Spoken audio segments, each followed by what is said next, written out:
Welcome to the meeting of March 11th. Oh, Kaylee's not here. Sorry, Kaylee.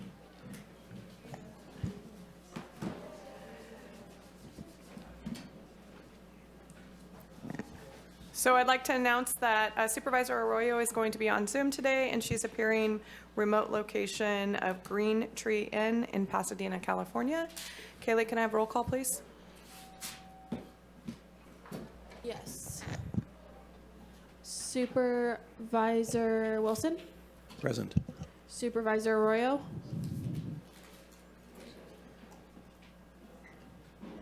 Supervisor Arroyo? Here. Thank you. Supervisor Madrone? Present. Chair Bushnell? Good morning again. Supervisor Bohn? Good morning. All are here.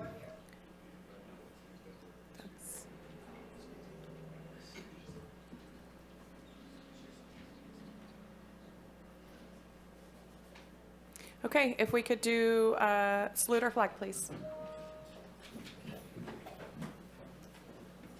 I pledge allegiance to the flag of the United States of America and to the republic for which it stands, one nation, under God, indivisible, with liberty and justice for all.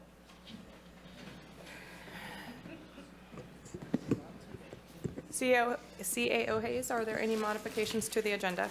Good morning, Chair Bushnell. There are two modifications to the agenda. Item D4 is being pulled and will return at a later date, and item D5 is being pulled for discussion. Okay, thank you. So at this time, we're going to move on to our consent calendar, and we will start with, I'm going to start with the Fortuna Chamber of Commerce certificates. For last week, Fortuna did their annual dinner, and they gave out a number of certificates to community members. I'd like to recognize those really quick. I think we're going to go back to modifications of the consent calendar. Yeah, in addition, item D23 is being pulled for discussion. You sure that's it, Mike? Yeah. Sorry about that. We'll do that better next time. D23.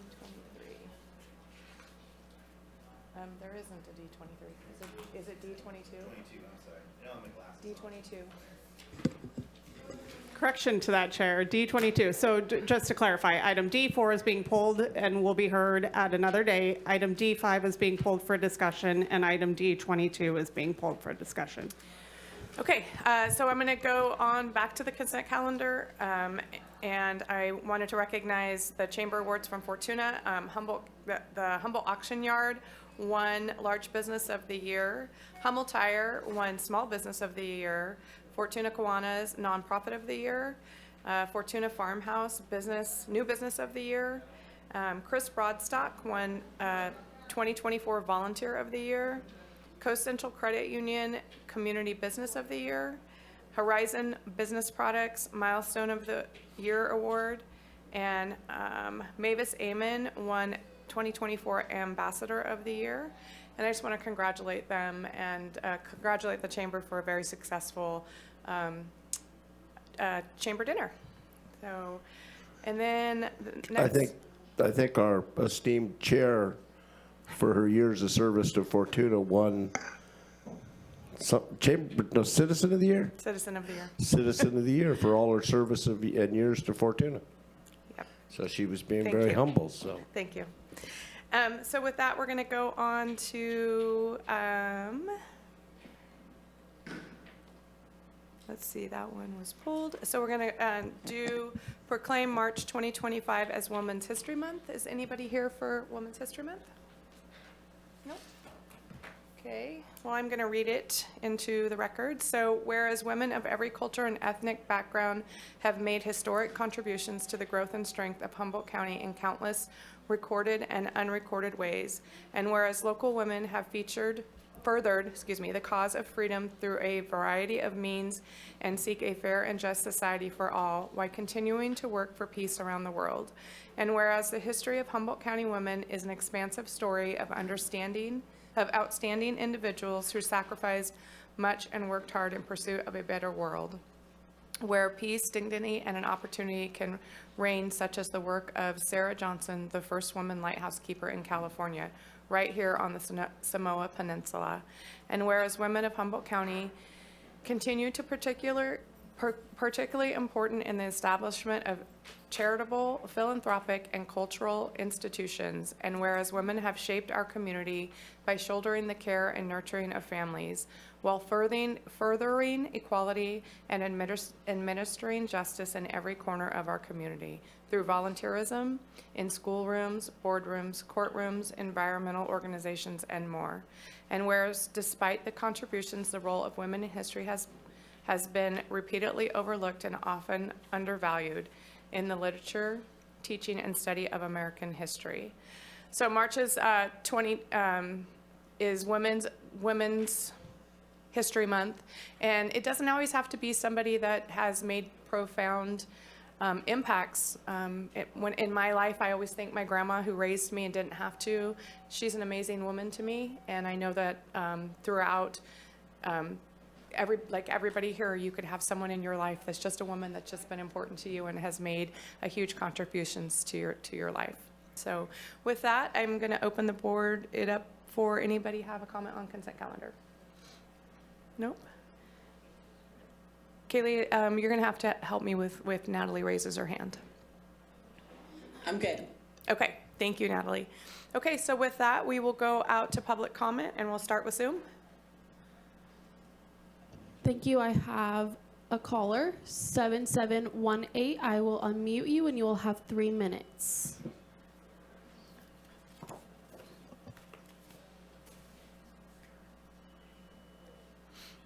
Hello, Kim Swarovski calling from Bahia de Quino, Mexico. I'm glad you pulled number 22. That was the main one I wanted to speak on. You have a couple other ones in there that also have financial consequences. You have one in planning and building, which I think is increasing your budget because of redesignation of staff. I recall that has something like what was that particular one here? That was reclassification, item 14, financial implications of, I think, $77,000 up to $90,000 per year. You may wish to watch all those things for budget concerns. They all add up there. I also did want to thank John Ford and his planning and building department, item 15, a resolution authorizing the signing and submission of California program grant applications for continuation of owner-occupied rehabilitation and accessory building unit loan program and resumption of a first-time homebuyer loan program. This is how you enable people to get into those houses, affordable houses, hopefully, and these are very important in this day and age because very few young people can afford to purchase their own home. For those of us are lucky to have that to pass on to their children. That's a wonderful thing, but most people can't. So I did wish to make a comment on that today, and I will make a further comment later on a few of the other things there. There was another thing I think that was kind of important in here. I can't find it right now. So anyway, you have an extension of extra self-employment hours for public defenders. I don't think that was a major consequence. Anyway, please watch your budget on any things, any implications you see regarding funding that's running up, things that you could save now, you might wish to save for later. Thank you for the opportunity to speak. That is all on Zoom, Chair. Okay. I'm going to go to public comment in the room. Does anybody in the room have a public comment on the consent calendar? Okay, seeing none, I'm going to bring it back to the board for a motion minus D4, D5, and D22. So moved. Second. Kaylee, roll call, please. Supervisor Bohn? Yes. Supervisor Wilson? Yes. Supervisor Arroyo? Yes. Supervisor Madrone? Yes. Chair Bushnell? Yes. Motion carries 5-0. Thank you. We're going to go on to items pulled from consent, but prior to doing that, our vice chair is going to let the audience know a little bit about some protocol. Okay, so there's been some questions around the clapping in the chambers. There's a reason why we don't have clapping and cheers, and that really is just to keep it fair for everybody. That's really the point. It's not to suppress anybody's joy or anything like that. We do make one exception, and that is for retirements. So, and puppies. We'll do it for puppies as well. So, but anything that has any sort of controversy associated with it, we're going to ask that people really just, use this format, which is the waving of the fingers, and that is just to make it fair. That's really all it's about. We're not trying to put anyone down. Just want to make sure that everyone understands. It's just we want everyone to feel comfortable when they come up to the dais to say what they have to say, and not feel like there's that there's pressure. With cheers and boos and that kind of stuff. That's the point. So that's all I got for you. And we're gonna remind folks almost every meeting, probably for a little while, so we get into the swing of things. Thank you. So now we're going to go to items pulled from consent. We're going to start with item 5, proclaim March 2025 as Bleeding Disorder Awareness Month in Humboldt County. This is brought to us by Supervisor Madrone. Thank you, Madam Chair. So this is a proclamation for Bleeding Disorders Awareness Month. I know we have a couple of folks here in the audience today that will ask them to come up here after I read this and receive the proclamation the proclamation, and also make a few comments. So, whereas the County of Humboldt is proud to proclaim the month of March 2025 as Bleeding Disorders Awareness Month to raise awareness of the challenges faced by individuals living with bleeding disorders such as hemophilia and von Willebrand disease, and whereas hemophilia is a rare genetic condition affecting at least 4,000 people in California, and von Willebrand disease impacts at least 360,000 people across the state, and whereas individuals living with bleeding disorders can lead productive, fulfilling lives when provided with proper care, medical resources, and access to comprehensive treatment and options, and whereas the state of California has demonstrated its commitment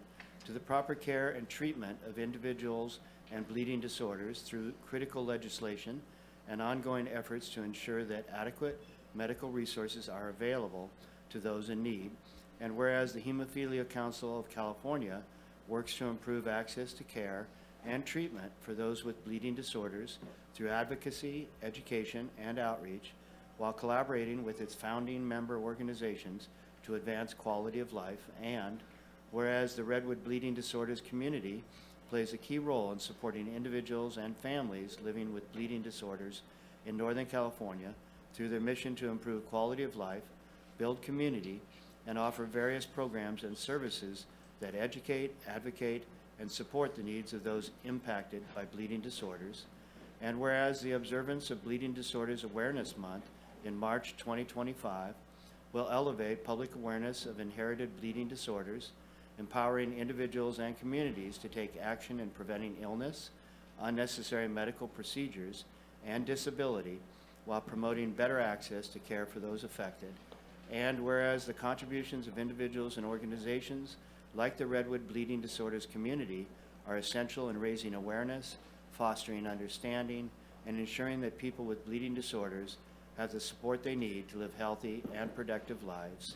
Now, therefore, be it proclaimed that the Board of Supervisors of the County of Humboldt hereby recognizes the month of March 2025 as Bleeding Disorders Awareness Month, and encourages all the residents of Humboldt County to join in the efforts to raise awareness, support individuals and families living with bleeding disorders, and promote access to life-saving care and treatment.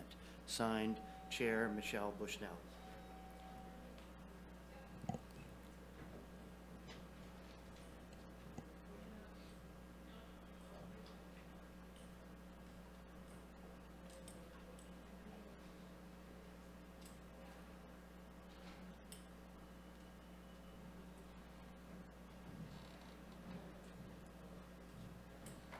Here you go. Sure. Yeah, you got somebody? Michelle's on it. Thank you. Can we Come on hand over, you? yeah. And then, Yeah, I'll get one for you too. thank you so much. Got the little ones in there. All right, it's a nice skunk. This way?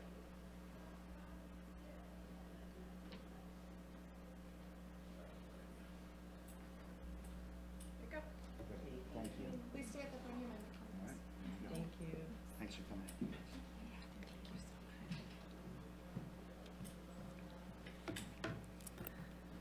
Thank you, Supervisor Madrone and the entire Board of Supervisors for acknowledging March as Bleeding Disorders Awareness Month.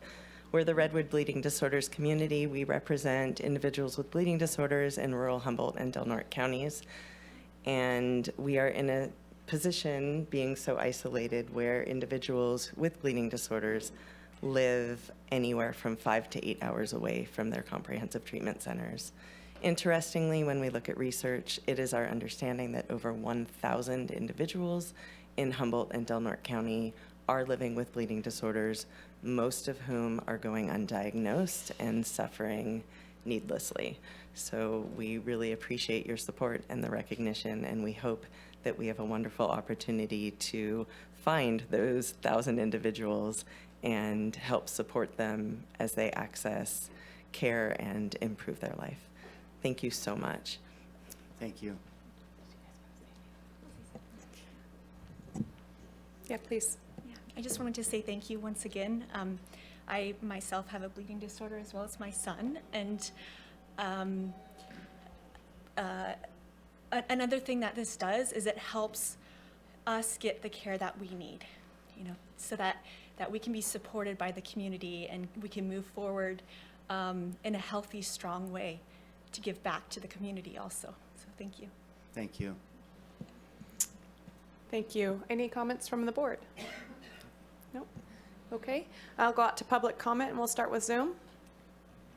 There's none. Okay. Any public comment in the room? Okay.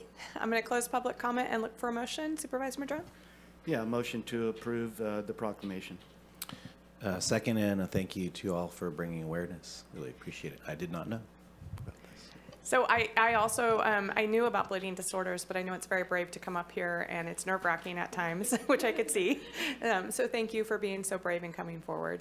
And Kaylee, roll call, please. Supervisor Wilson, Yes. Supervisor Bohn. Yep. Supervisor Arroyo, Yes. Chair Bushnell, Yes. Supervisor Madrone. Yes, and I love your little skunk. Motion carries. Okay, thank you. So we're going to go on to the next item that was pulled, and it's going to be a sheriff's item. So Sheriff Hansel is going to come forward. Approval of an exception to the hiring freeze to hire a 2.0 full-time equivalent, FTE, for the sheriff's office. This was pulled by Supervisor Wilson. Take it away. Right. I'm just pulling this because this is 2 FTEs at a time when we're talking a lot of budget issues with the county, and one of them is for a PIO, and the other is for a property technician. And I just wanted to hear from the sheriff about, you know, how crucial are these positions. I mean, I know that we have received some funding externally for a PIO. I don't know if it's this position or not. And then also, we're just in that space where we could be coming into a place where we may not have funds for employees that we have currently, and so every person we bring on brings on that pressure, and so I just wanted to get some context for that. Thanks. Thank you, Supervisor Wilson. I appreciate the opportunity to advocate for these 2 positions because these 2 are essential when it comes to sheriff's operations. I'll just start with the public information specialist. This public information specialist is for the entire sheriff's office. This is not the grant-funded position that was in front of this board about a month ago. This position is the person that coordinates all of our public records and our FOIA requests within the county. And let me just tell you what a feat that is. That is something that we actually need more help on. And so we are getting ahead of this right now. Our current PIO is leaving at the end of the month. And so this is why we're here now, to try and get this recruitment going ASAP, because this, again, is very, very crucial. If we miss a timeline, we're opening ourselves up for liability when it comes to responding to public records. And so that's why it's very important to track them and to provide essential information to the public when they request it. There's been times when we haven't been as timely, and because of just the amount of workload. There's over the years we've received approximately about 250 of public records requests a year that we have to be responsive for. For one person to be able to coordinate all that information. And it could be just an email, but also could be our entire records, manuals. It could be a report. We're required also to release all of our officer-involved shootings. Also, when it comes to disciplinary actions, there's certain disciplinary actions that take place within the sheriff's office that we have to push out automatically. There's jail death reports. All those things have to be published online through our transparency portal.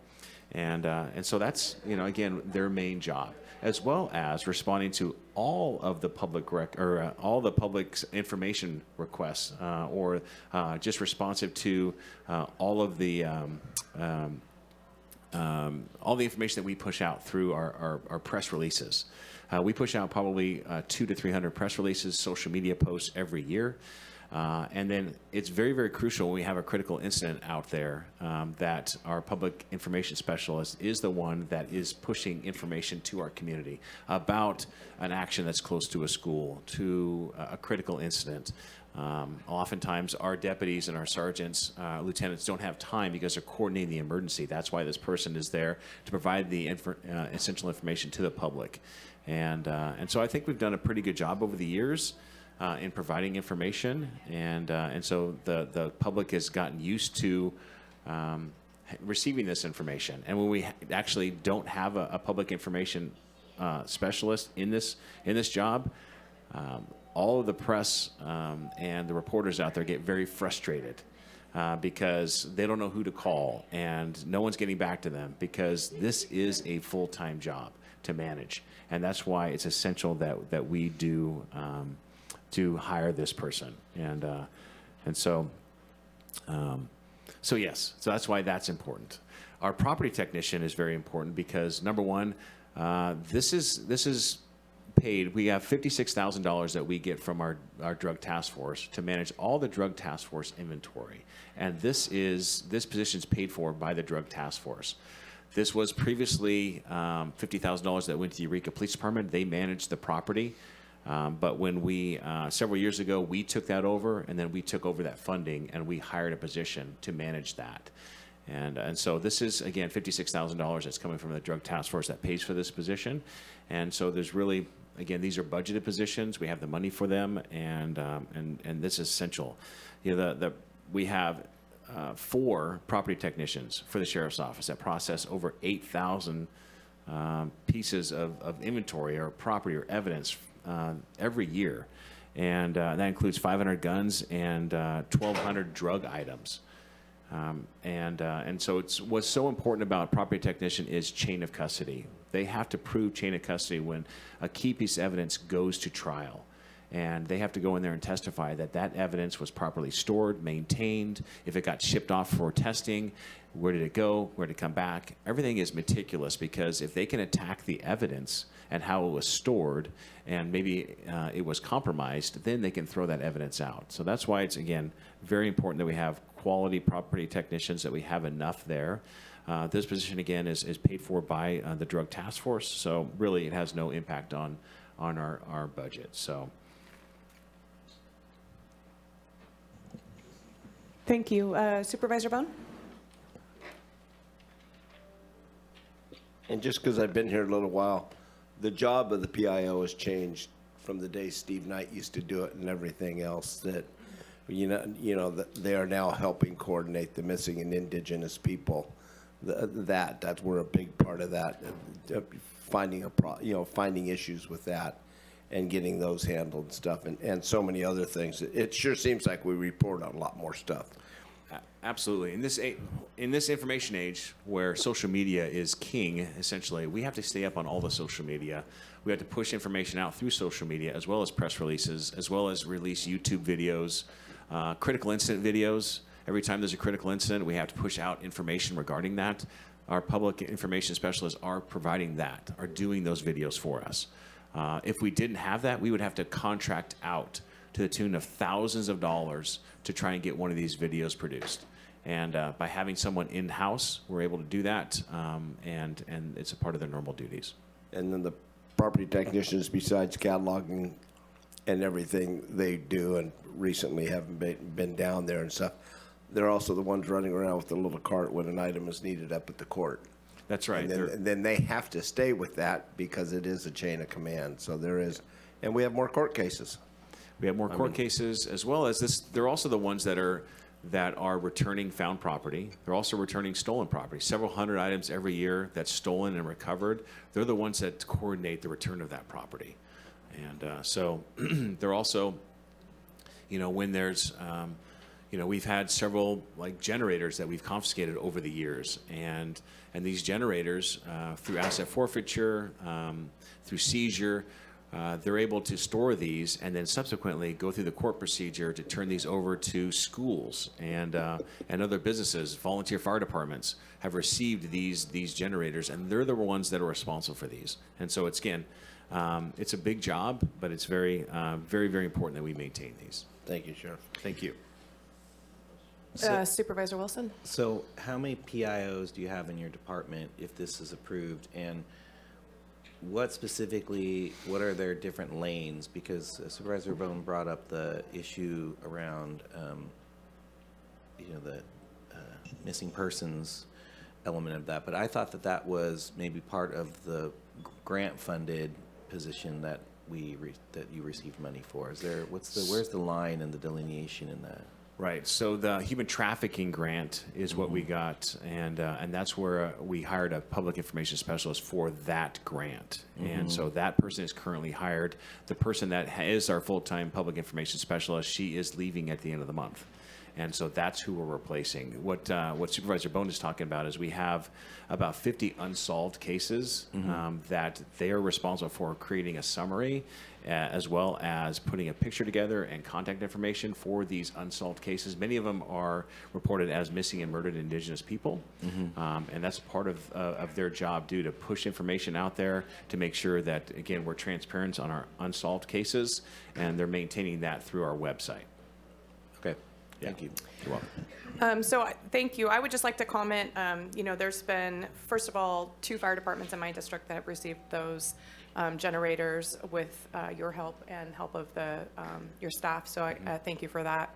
And also, there was an incident 2 weeks ago at Redway School, and when there isn't a PIO available, they call me. I call you. That's and right. The deputies are doing their job, and so. For small communities, which is Humboldt, small communities, that information is so readily needed and sought after when incidents like that happen all over. And the first thing they do, like you said, is they go to social media and what's going on. And the media calls me. I'm sure they call all the supervisors and say, who do we talk to? And then I call you and say, Yes. Can you give us something? And so during a time a year ago when you didn't have a PIO officer, that information was hard to get, and it was frustrating for the community. And if the one position that the community wants, it's information, which is your PIO officer. So I appreciate that you're looking in advance to replace the PIO officer that is currently there and bringing this forward so that the community can have that information. Great. If there is no more comments from the board, we will go up Supervisor Madrone, and then we'll go to public comment. Thank you, Chair. Sheriff, so just to be clear, I think you understand why, there's concerns about these requests to provide exceptions to the hiring freeze. As was stated, we're approaching a fiscal cliff, and adding more positions at a time that we may very well have to contract here in the coming year or so is uncomfortable at best. Yes. And I know you know that. So you mentioned that one of your PIOs is going to be leaving, and that's a big part of why you're advertising this. But I guess please educate me. I don't understand why, if you have an existing position that is going to go vacant, that you're hiring for, I don't understand how that hiring freeze ties into that. Maybe our CAO could help explain that, but it'd be nice, because I imagine there'll be a lot more of these coming, and we're trying to send the message out to our departments that we're kind of getting to the end of being able to add supplemental budget requests. This doesn't sound like a supplemental budget request at all. It's just a hiring freeze exemption. Yeah, the sheriff has budgeted for these positions. However, because your board has a hiring freeze in place for the funds that are financially challenged right now, the sheriff is included in that because he also got we tied it to the additional general fund appropriations request, which the sheriff also received in the current fiscal year. So yes, it is a budgeted position. However, as we've been talking with your board, the best way to get our budgets in line for the general fund is through attrition. And that's the purpose of the hiring freeze, is that as somebody moves out the door, you hold a budgeted position vacant, which offers savings back to the general fund at the end of the fiscal year. Okay, that helps with understanding. I mean, we get a lot of pushback from the community about why aren't we tightening our belts? Yeah. You know, and so, I mean, you're dealing with your budget and your department, and we're dealing with the whole county, and the general fund is severely challenged in particular, where these funds would come from. So are we just going to approach that cliff and then shut it off at that point, or are we going to start tamping down now?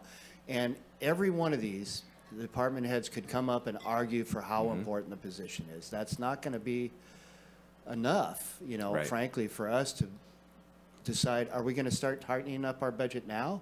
Are we going to just all of a sudden lay off a bunch of people in a year? You know, I mean, that's incredibly uncomfortable. Right. And not just uncomfortable, but that's, you know, a real heavy hit to families, you know, trying to support their families and the rest of it. And we hear a lot about all that stuff. So at any rate, I mean, that's what I struggle with here is we're going to be doing this.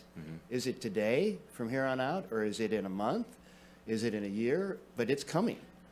And those arguments aren't going to really matter, because if we don't start reining in our budget, we're talking about spending money we don't have, literally, which puts the county in debt.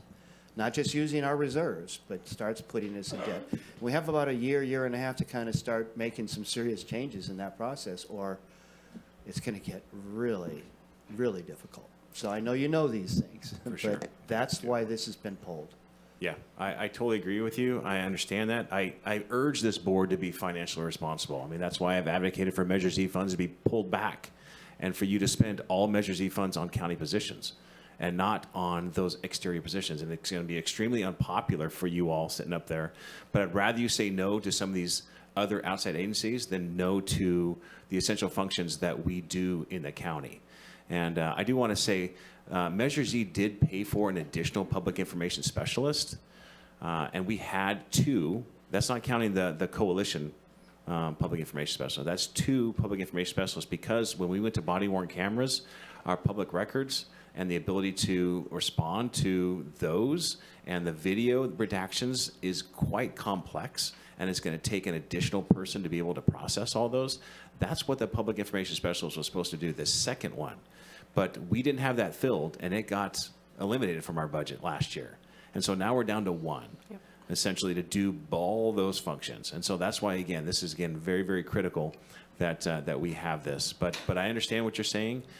Sooner or later, yeah, the board and the county's got to figure out what is essential and what needs to move forward and where we need to cut. And you know, it's going to be a challenge, but we have also done that over the last several years. We've eliminated lieutenant positions, deputy sheriff positions, public information specialists. There's been a lot of positions that we've kind of cut out because we're at bare minimum right now, and that's why it's essential that we bring these forward.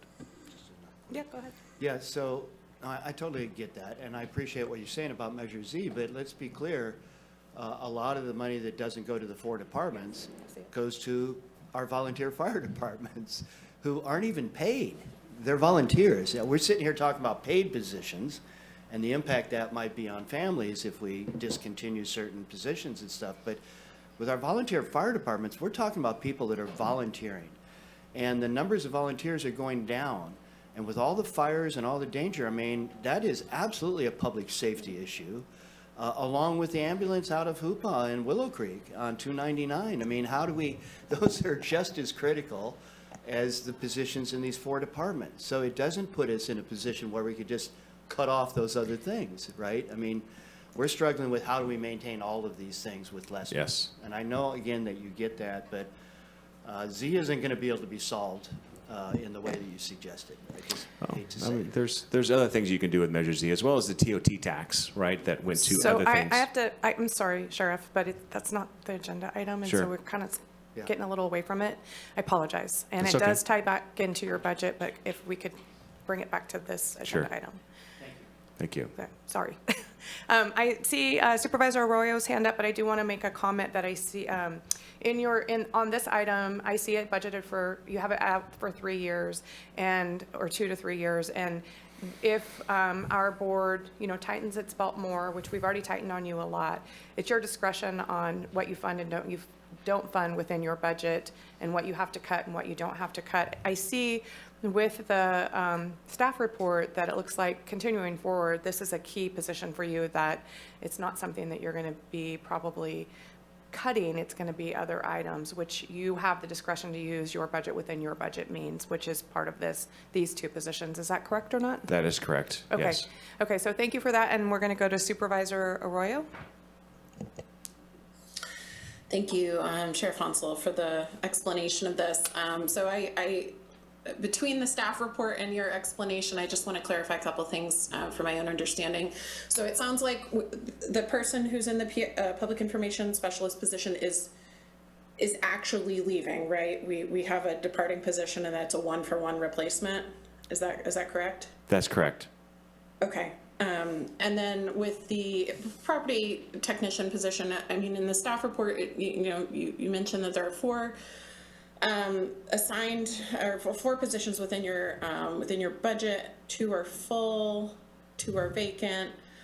So if the drug task force funding is in the amount of half of one of the positions in your whole team of property technicians, if I'm understanding correctly. So it's not going to fully cover this position. It's going to go kind of into that pot of funds that cover those 3 positions, and they'll pay for half of those 3. Is that also, is my understanding correct there? It'll pay for probably 80% of one position, Okay. I would say. Okay. Yeah. That's great. And then are you planning to hold that 4th position vacant for the remainder of this fiscal year? Or do you, it looks like. We will want to fill it. We will want to fill it. Okay. Yeah, I'm seeing recruitment efforts to replace the 1 FTE in the Measure Z budget. That's the position we're not talking about today. Is that yet another position of that 4? Yeah, we have 4 positions. I'm not sure which budget unit is coming out of, but yes, 4 positions. Again, one of these positions is before you today. Okay.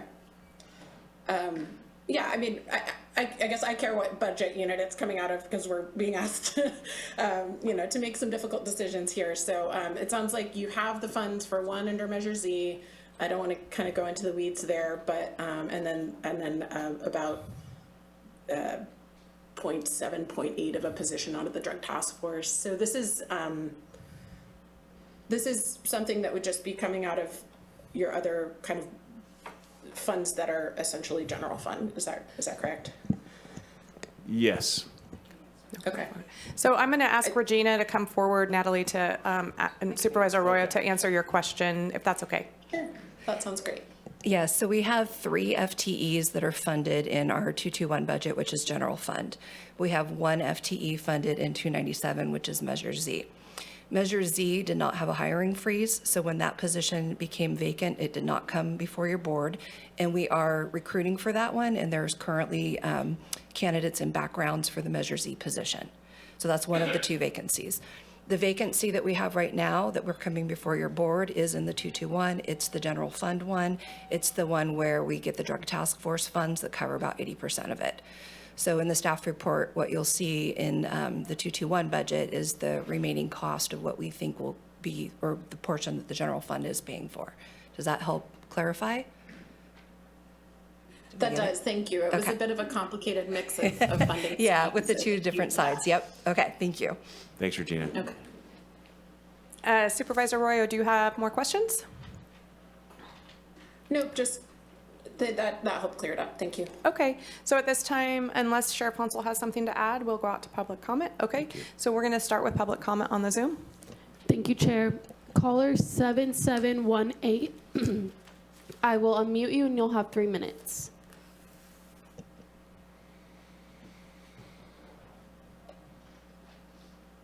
Ken Swatsky again. I do support what you're doing here. Makes sense to me, the logic's there. You kind of opened the gate, so I guess I get to make some comment on some things like your other districts, your volunteer fire, and to be quite honest with you, they've been quite spoiled, in my opinion. Not that they don't deserve it. It is volunteer. But I think you're going to find that in the near future, we're going to have to go out and go back to the public, and they have to form the districts if they want the services, like for their volunteers, they'll have to pay a tax.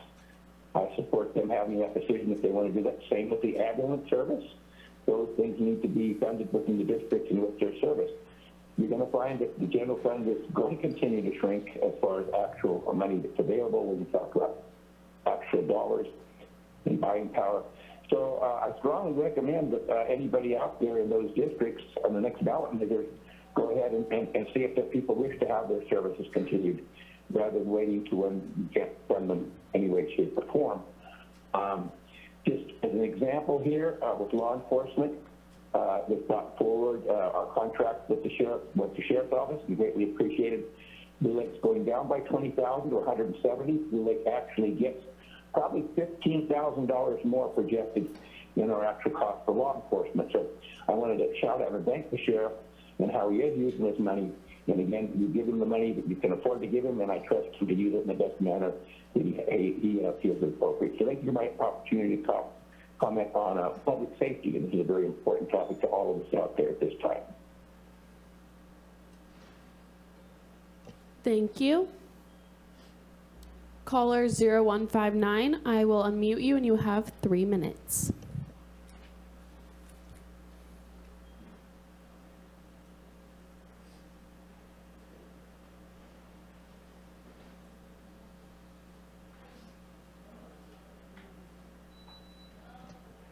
Caller 0159.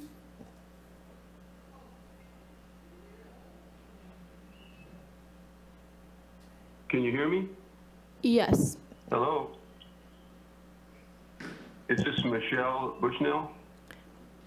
Hi, you're at the Board of Supervisors meeting. Public comment on the sheriff's item. Is this what you're wanting to do? No. This is a public comment, non-agenda item. So that's going to be in a few minutes. Stay on the line, please. Okay. All right. I'm on standby. That is all on Zoom, Chair. So we'll go to public comment in the room. Please come forward. Good morning. Good morning. I think we're all well aware of the dire situation in the county budget and the need to, be frugal in our spending, but I would just urge the board to make long-term intelligent decisions about what we are funding, and I think that this is a great example. Not having a PIO, which is what we're talking about if this doesn't pass, would be incredibly harmful to everyone in Humboldt County. It would be damaging to our civil liberties. It would be damaging to transparency and trust in the Sheriff's Department. And also it would open up the county to a lot of liability if they fail to meet these public information requests in a timely manner, which could end up costing more than you would save by not filling the position. Thank you. Thank you for your public comment. Is there anybody else in the room that would like to make a public comment on this item? Okay, I'm going to bring this item back to the board for a motion. And I'll make the motion to approve of an exception to the hiring freeze to hire a 2.0 full-time equivalent FTE for the sheriff's office. Is there a second?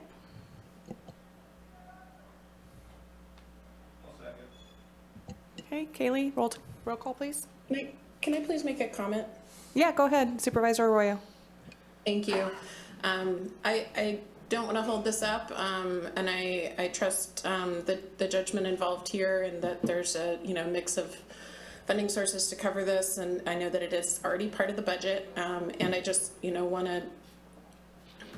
to speak to a dynamic that we've had before and will continue to have around whose responsibility it is to decide what services and positions we retain when we hit the fiscal cliff that we know is coming. And I just want to say that, we're receiving the input from department heads, including elected department heads like you, Sheriff Hansel, and trusting because you're the expert in your department. And I would just say that the same thing will be the case when it's time to make the difficult decisions, that we'll be trusting you as the expert to determine where those cuts need to be made. So, we're going into this with that same trust, and I think, we will kind of have to build on that as we make the difficult decisions in the future. That's all I wanted to add. Thank you, and I'm ready to vote. Okay, Kaylee, roll call, please.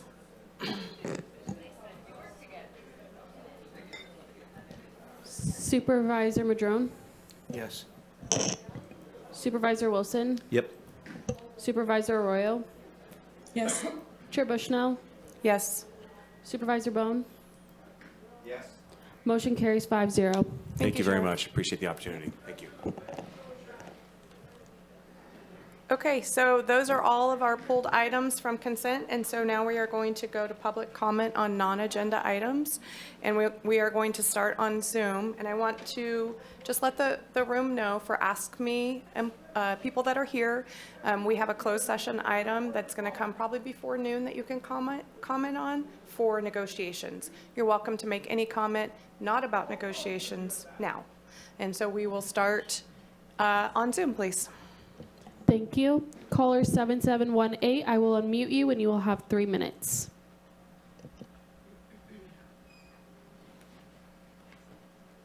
Kansalowski, I did wish to comment briefly on the lack of efficient health care in Humboldt County. Within 3 hours of my arriving here in Mexico, I had an appointment, saw one of the top quality knee surgeons, and had a treatment in my knees. And that's how fast things can move here. I think that's faster than normal because I do have somebody who can help me with these things. I did wish to also make comment on the written comment that I sent to you folks regarding moral compass. I think it's something that the public perception we lack in many ways in Humboldt County. And so I want to read into the record one of my comments here.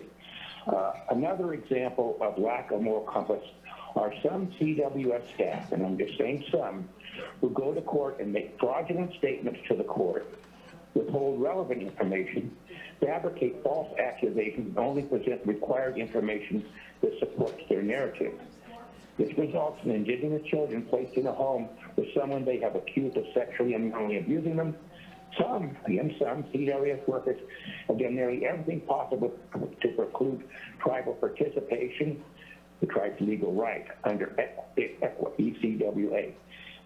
So this is very troublesome to me, and it's ongoing currently. The last few days, here's my understanding, was likely right upstairs above you. So you folks don't seem to want to listen to this. Your staff doesn't seem to. I'm currently vetting attorneys. Most likely this will come before you in closed session sometime. The attorneys I vet do these things pro bono and have judgments in the neighborhood of $50 million when an entity such as yourself makes these mistakes. You may wish to have your people look into my accusations. I don't make these lightly. I think everything I put in here is based upon, as near as I can tell, fact. I also, of course, mentioned down here that I'm personally having someone, because of my being a witness and being willing to back the mother in this instance, when I have perceived death threats on me. So when you empower people in your positions that have those kind of lack of moral compasses where they will make death threats to other people, I find that to be problematic also. As I said before, these, as I wrote here, These statements are clear criminal threats intended to intimidate, harass, and silence myself. Loving mother of children has not been even allowed to communicate with the abused children for in excess of 160 days. So anyway, I hope you folks take these seriously. I'm putting them in writing because sometimes I can't be there. Thank you for my opportunity to speak today, and I will attempt to participate in a couple more topics for today's meeting, technologically allowing. Bye. Thank you. Caller 3053, I will unmute you and you will have 3 minutes.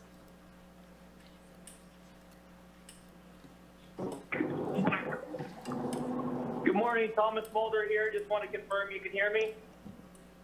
Yes. Thank you. Commenting about Measure S, I've been told there's an agenda item coming up March 25th with March 31st, just 6 days after being a deadline for many cultivators out there. Just want to remind the board, those of us with state licenses, we don't have the ability to go get a conventional loan on the equity we have on our real estate because it's federally not recognized.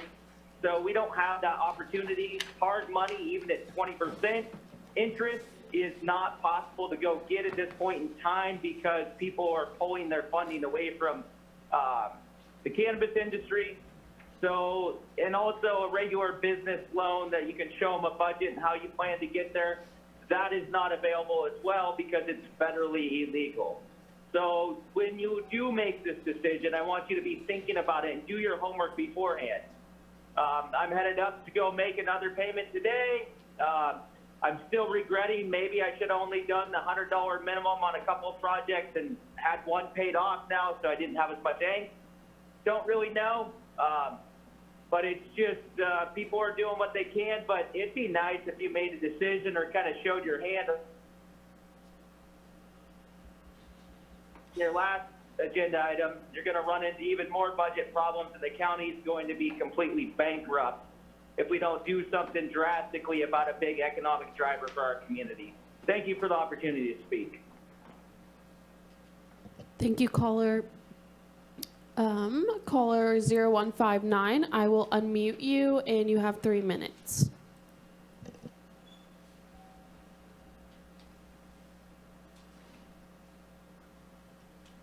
Can you hear me? Yes. Can you hear me? Yeah, good morning, Michelle Bushnell. My name is James-J. Colin Parker, beneficiary, executor of the trust. And you guys are trustees. And this is a please take notice. This is a notice to principal, notice to agent, notice to agent, notice to principal. My rights, which supersede any government, they come through my creator. And as long as I'm not creating a corpus delicti, injuring anybody in their property or in their sentient being status, I am doing no wrong. And basically at this point, my peace, my life, my liberty, my property, my peace, and my right to pursue my happiness according to my dictates, as long as I don't trespass on another human being or another man, more specifically, a human being is a color of man under your colored system, I have a right to do anything I want to do and be a fool all day long. And I'm putting in a notice of claim right now to all 5 board members right there against a multiplicity of agencies in Humboldt County that have been destroying a 68-year-old peaceful man that just wants to live in peace. And it's unfortunate that it's gotten to this point, but there's no other avenue at this point. I'm not a violent person, and the whole judicial system is not judicial, it's all administrative. The whole system is corrupt. I've read the Clerk's Practice, 1809, by John B. Hall, Esquire, where they've dragged admiralty law, barbarism, up into the land, and that's what's been going on in our courts, and it's got to stop. There's no transparency in our system, and you're using the strong arm of the law, which is nothing but a bunch of codes and edicts and dogma that's coming from mankind, which is not law. Law is unmutable and unchangeable, and you're destroying lives and you're destroying families, and it's got to stop. And, you know, this Doge with Musk, Elon Musk, you know, he's flushing out the sewer pipes right now. And people need to get in line with their creator. You stand up before your meeting every day, every Tuesday, when you have a meeting, a board meeting, and you pledge an allegiance to a flag, a military flag with gold flins. That's Title 4, United States Code. You can do your own homework on that. And then you swear everything under God.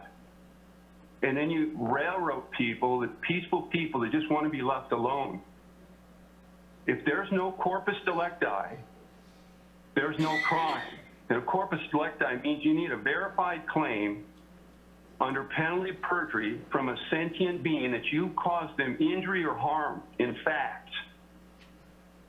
Thank you. That is all on Zoom, Chair.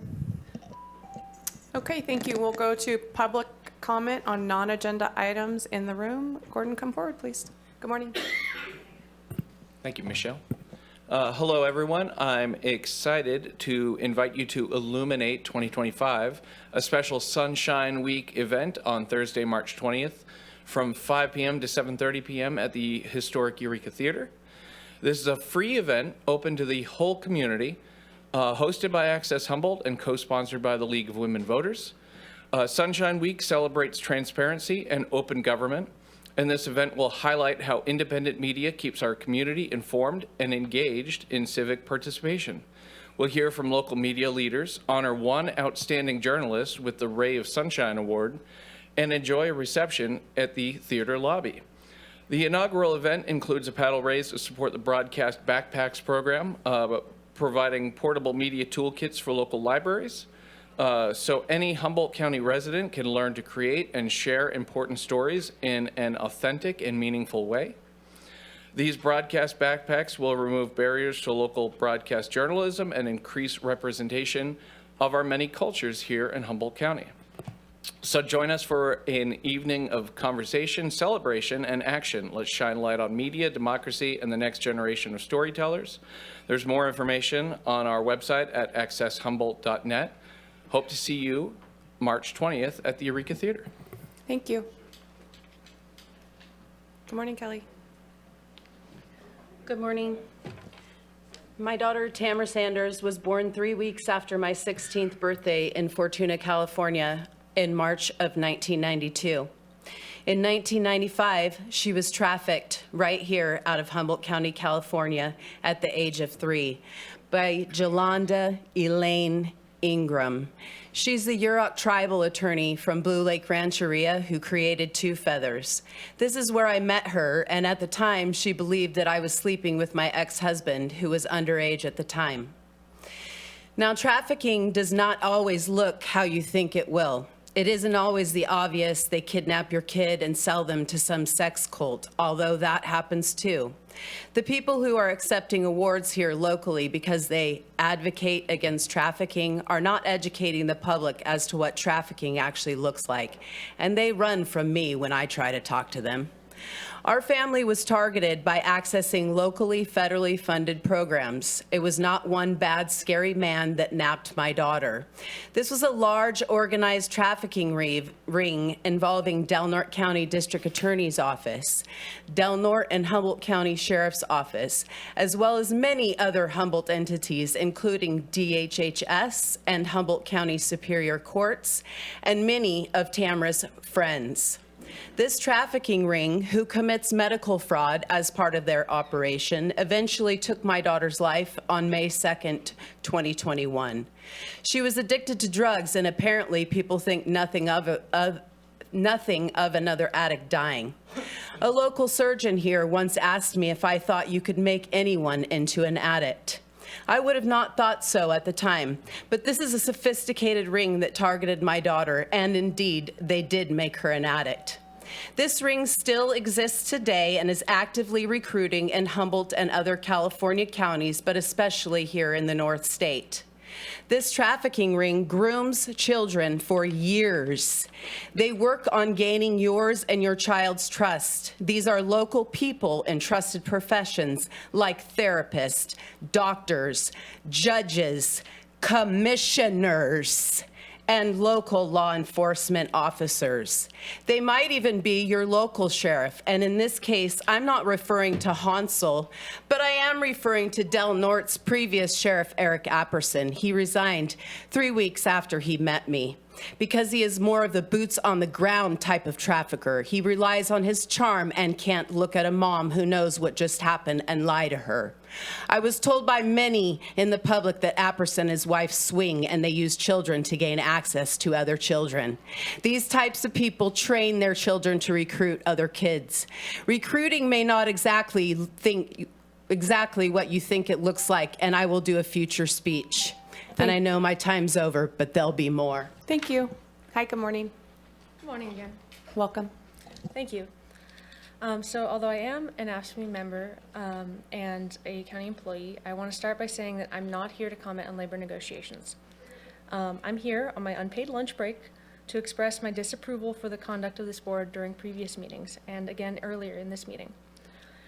The Bagley-Keene Open Meetings Act, Section 111.25.7, Paragraph A, says, "The state body shall provide an opportunity for members of the public to directly address the state body on each agenda item before or during the state body's discussion or consideration of the item."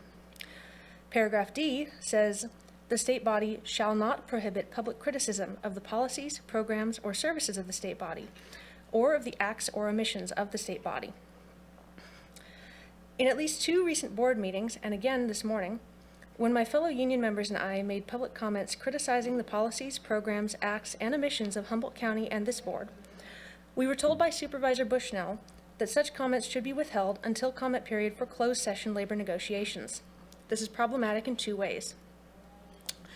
First, because time restraints county employees face, most of us are unable to attend entire board meetings. You, as our employers, do not provide us the time to do so freely. We must use our unpaid breaks or our vacation time to be here. Labor negotiations are typically the last item on the agenda of these meetings, which may last anywhere from 2 to 6 hours. By restricting us to speak immediately before closed sessions, you effectively exclude most of us from the opportunity to speak about this issue at all. Second, because the confusion and uncertainty created by your response has a chilling effect on our speech. It is unclear what exactly this board considers to be a comment about labor negotiations. Is criticism of county budget priorities, management structure, or the attitude of the board members considered labor negotiations simply because a union member is speaking? None of the comments I've heard specifically addressed anything involved in our contract. If we were to hold our comments until the appropriate agenda item, would we then be told that we're off topic? This uncertainty discourages union members from exercising our legal right to address the board on matters deeply important to us. Given these points, I believe it is unfair, unethical, and legally dubious to instruct us to refrain from commenting during the period for comment on non-agenda items. We have a right to be heard, and we should not have to second-guess every word we say to determine if the board will consider it too closely related to an agenda item that may be discussed hours later behind closed doors. Thank you. Hi, good morning. Come forward. Good morning. My name is Jamie Bolton. I was wanting to comment on the, what's going on with the finances and stuff in our negotiations.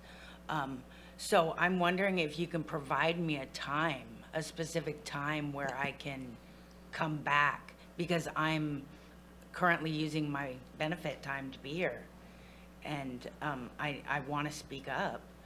And so can you provide me a time to come back? So at the conclusion of public comment, I will look at the agenda and try to do that, but you're free to speak for 2.23 more minutes. Anything you'd like.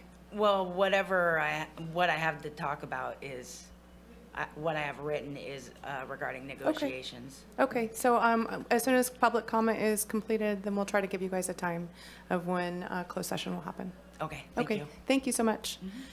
Anybody else on non-agenda items? Hi, good morning. Morning, how are you? Good, how are you? Good, good.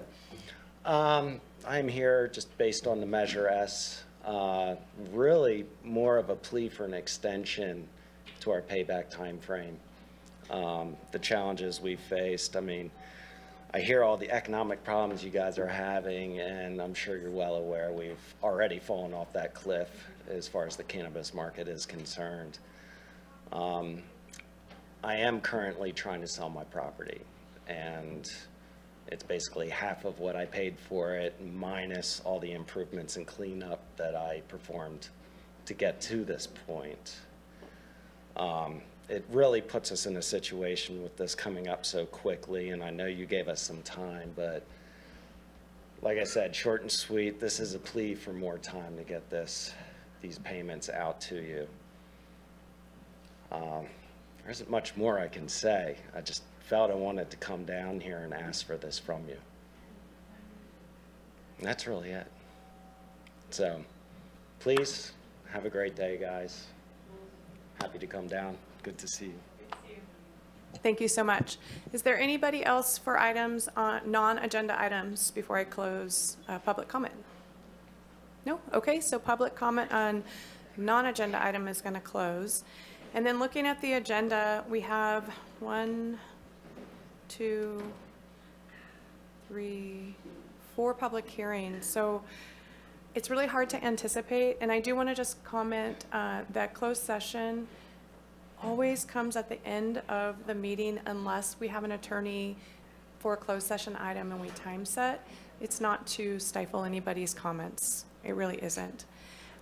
And so I'm going to look to the CAO. What do you think?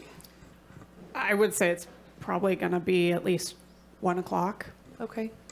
And if you wanted to leave your phone number with our CAO, she could message you if it looks like it's going to come sooner so that you could have an opportunity to come back. Would that be okay? Okay, she'll take your number. All right, so we're going to move on to the next item. Good. Supervisor Bohn? Oh. It's an option for her right now.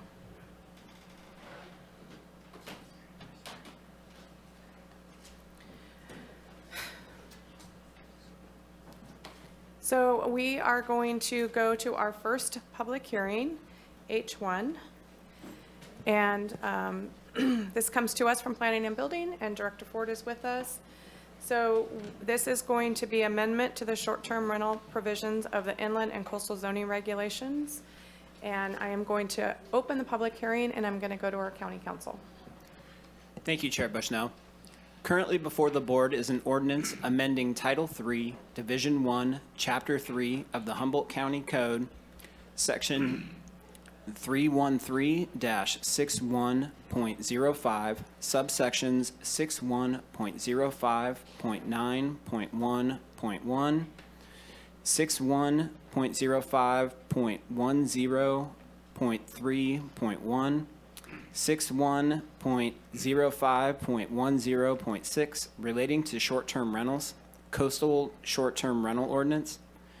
And also before the board is an ordinance amending Title III, Division 1, Chapter 4 of the Humboldt County Code, Section 314-60.05, subsections 60.05.9.1.1, 60-05.10.2.4, 60.06.10.31, and 60.06.10.6 relating to short-term rentals, inland short-term rental ordinance. Thank you so much. So we are going to go to Director Ford for a staff presentation. Thank you, Chair Bushnell. Good morning. Good morning, members of the Board of Supervisors. Good morning, John Ford with the Planning and Building Department. If I could get the screen, please. As County Council mentioned, this is an amendment to the short-term rental provisions for both the inland and the coastal areas. The purpose of these amendments really are to address some unexpected consequences that came in the implementation of the short-term rental provisions. There's three what we would consider simple changes having to do with the use and definition of Category 3 roads, whether or not short-term rentals should be allowed in AG zones, and relative to neighborhood concentration. So the Planning Commission did review this on February 6th of 2025. With a 5-0 vote, they made no changes to the ordinance and recommended approval. There is no controversy other than the email I saw today that had to do with opposition to the change to the reference to Category 3 roads. So that brings us right to Category 3 roads, and the reason for the change is that the reference in the ordinance says that Category 3 roads must be built to a Category 3 standard. There's a problem with that. Not many roads in all of Humboldt County are built to a Category 3 standard. The real objective of that provision was to say that roads are capable of operating at the functional capacity of a Category 3 road. So we've proposed the change to the language of the ordinance, and it's shown on the screen right now, that the access roads shall operate at a functional equivalent of a Category 3 road, rather than be built to the Category 3 standard. And there's a subtle difference there. One has to do with road section and engineering that goes into designing the road. The other is whether or not the road is capable of carrying the traffic that we would expect a Category 3 road to be able to carry. The next change comes about as a result of requests to have short-term rentals allowed in AG zoned on AG zoned property. And you'll recall that the ordinance right now does not allow short-term rentals in resource lands, and AG technically is identified as resource land unless it's a farm stay. Unfortunately, one of the things that we've seen is that there have been many subdivisions of AG land that are small enough now that the property can't really function as ag land. They're on smaller lots. So we were looking to create an exception to allow the possibility of short-term rentals in AG lands. This would not change AE or TPZ. But basically what it would do is create some carve-outs. The top paragraph would remain essentially the same, and it would just create two exceptions. And the exceptions would allow short-term rentals on agricultural general land that are less than 5 acres, subject to all the other provisions within the ordinance. So that would be with an administrative permit. And then if they're between 5 and 10 acres, it would require a special permit. Or special permit. So then the next change has to do with neighborhood concentration. This is representative of an actual situation we ran into. And the problem is the ordinance identifies that there shall not be 2 short-term rentals within 10 houses as the crow flies. And so how does the crow fly? I think what originally was intended to say is the nearest 10 houses, but when you count out 10 houses, this is in McKinleyville, and you can see that what this does is it would then extend that radius all the way from one side of School Road to the other. Those are essentially 2 different neighborhoods. And so what we're proposing is that it would be 300 feet from the center of the lot, and that's representative of the small circle that's up there. And if you were to count the number of lots that are encumbered there, there would be 17 lots there, so it would be more than the 10 nearest, which I think was part of the original discussion. Also want to say that this is not the only, well, that's the proposal, 300 feet. But this is not the only provision that focuses on neighborhood concentration. This requirement only applies to lots less than 1 acre in area. And so there's also another provision in there, and it's in the paragraph right above, that said short-term rentals shall not exceed 10% of the dwellings on the road. So there kind of is a twofold restriction there to make sure that neighborhood character is maintained. So just as in summary, this does amend both the coastal and inland ordinance. Chapter 313 is the coastal. The coastal version of the short-term rental ordinance has not yet been approved by the Coastal Commission or certified. So if the board chooses to approve this, we will forward this to the Coastal Commission to have this incorporated into the existing ordinance. And I just want to point out that attachment 3 refers to chapter 4 and of the ordinance, and it should actually be chapter 3. So that's a typo there. I apologize for that. And then also, obviously, 314 is the inland version of the ordinance. So I do want to make some subtle changes to the recommendation. There is no functional change. It's just that this is the technically correct process to be followed, is that the board would adopt the resolution, making findings relative to CEQA, making findings relative to consistency with the general plan, local coastal program, and zoning ordinance. But then it would also adopt the two separate ordinances individually, adopting an ordinance for the coastal zone, adopting an ordinance for the inland. And then adding to that is the normal language to direct the clerk of the board to publish the post-adoption summaries, and then directing planning and building to transmit the coastal ordinance update to the Coastal Commission. That concludes the presentation. I am happy to answer any questions that you might have. Thank you. So I would ask the board to make clarifying questions on the presentation before we go out to public comment, and then we will come back to Director Ford and then back to the board to deliberate. Anybody have a clarifying question? Supervisor Wilson. Thank you, Director Ford. Is there, in the first, there's kind of 3 sections of this, so I'm just going to go to the second section, which is in reference to the ag zone stuff. Do we have a differentiator, and I'm sorry, I don't have the whole ordinance up right now, but do we have a differentiator between home shares and not home shares within ag parcels?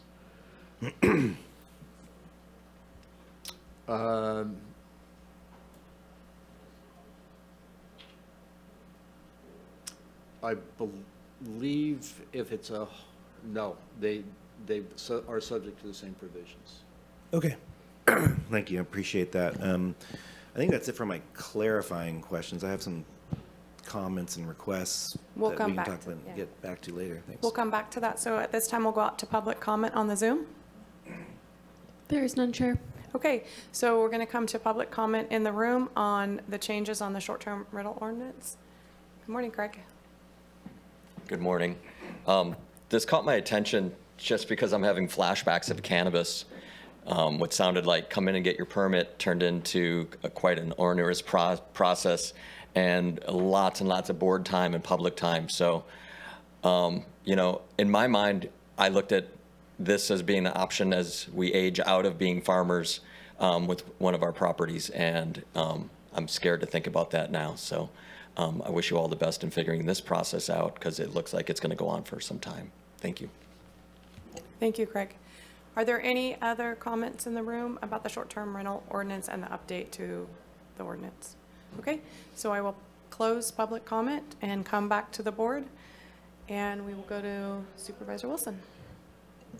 So back to that provision 2, or whatever, not provision, but the second part of this discussion. So would a sort of a threshold of, instead of in the up to 5 acres right now, could it be for home shares? You see what I'm saying? That anything up to 5 acres for home shares would then be consistent, as opposed to, and I have a few others in here, so I mean, I'll just go through that. The other would be on. Could Yeah. I ask you to clarify that? I'm not. well, okay. Let's just go to the point, which is the point of this is to 2 things. One, we're trying to preserve housing, and the other is to try and preserve these land uses, which are agricultural land uses. And I know that there's a concept out there that if the parcel is too small, it's not viable for agriculture. Well, then we have kind of a problem in terms of like why we have these zonings, I guess. And so in some ways what we're seeing here is a movement in the direction to make them even less viable for agriculture. And so I'm trying to figure out where that cutoff is in terms of the provision here, because there's a line between the way it is now. Up to 5 acres is, yeah, wherever you want to do it, it's totally fine, just like anywhere else. And then 5 acres to 10 acres is with a special permit. And I assume that the point of the special permit is to protect ag uses, right? Correct. Yep. It's in the context. Yeah, that's the context, which I have. But the thing is a lot of these smaller parcels are adjacent to other ag uses and other ag parcels. So actually the commercialization of those even smaller parcels, or the further that you're allowing uses or without any kind of provision to look at them away from those things, can impact neighboring parcels, because then now you start getting complaints and this, that, and the other, and they're not necessarily uses that are compatible. Do you see what I'm getting at? Yep. So I have a bit of a concern around the compatible uses in terms of these ag parcels. The reason that they're ag parcels is because everything else around them is ag, and it's in ag uses that are all over around them. So for me, I think that that the provision that allows for, and I'll just try and read it here. It is on. It can be on the screen. Okay, could you put it on the screen for me, and that'd be awesome. So, now I have to get my glasses again. Okay. So from my perspective, I think that for agricultural zones on parcels less than 5 acres, for me, it's just to be like 0 to 10, the second one of that, 0 to 10 acres with a special use permit, right? I think that's fine, so that we can basically, it's not saying there is no short-term rental uses within ag zones. It's just saying, like, can we make sure that we're not having conflicting uses and those sort of things. And then I would say that anything less than 2.5 acres, home shares, like, then that would be consistent. Do you get what I'm getting at? And then that way, on those smaller lots, if they're home shares, they're consistent. I think that's something that I think is reasonable. And then going to the number 3, which is the density one.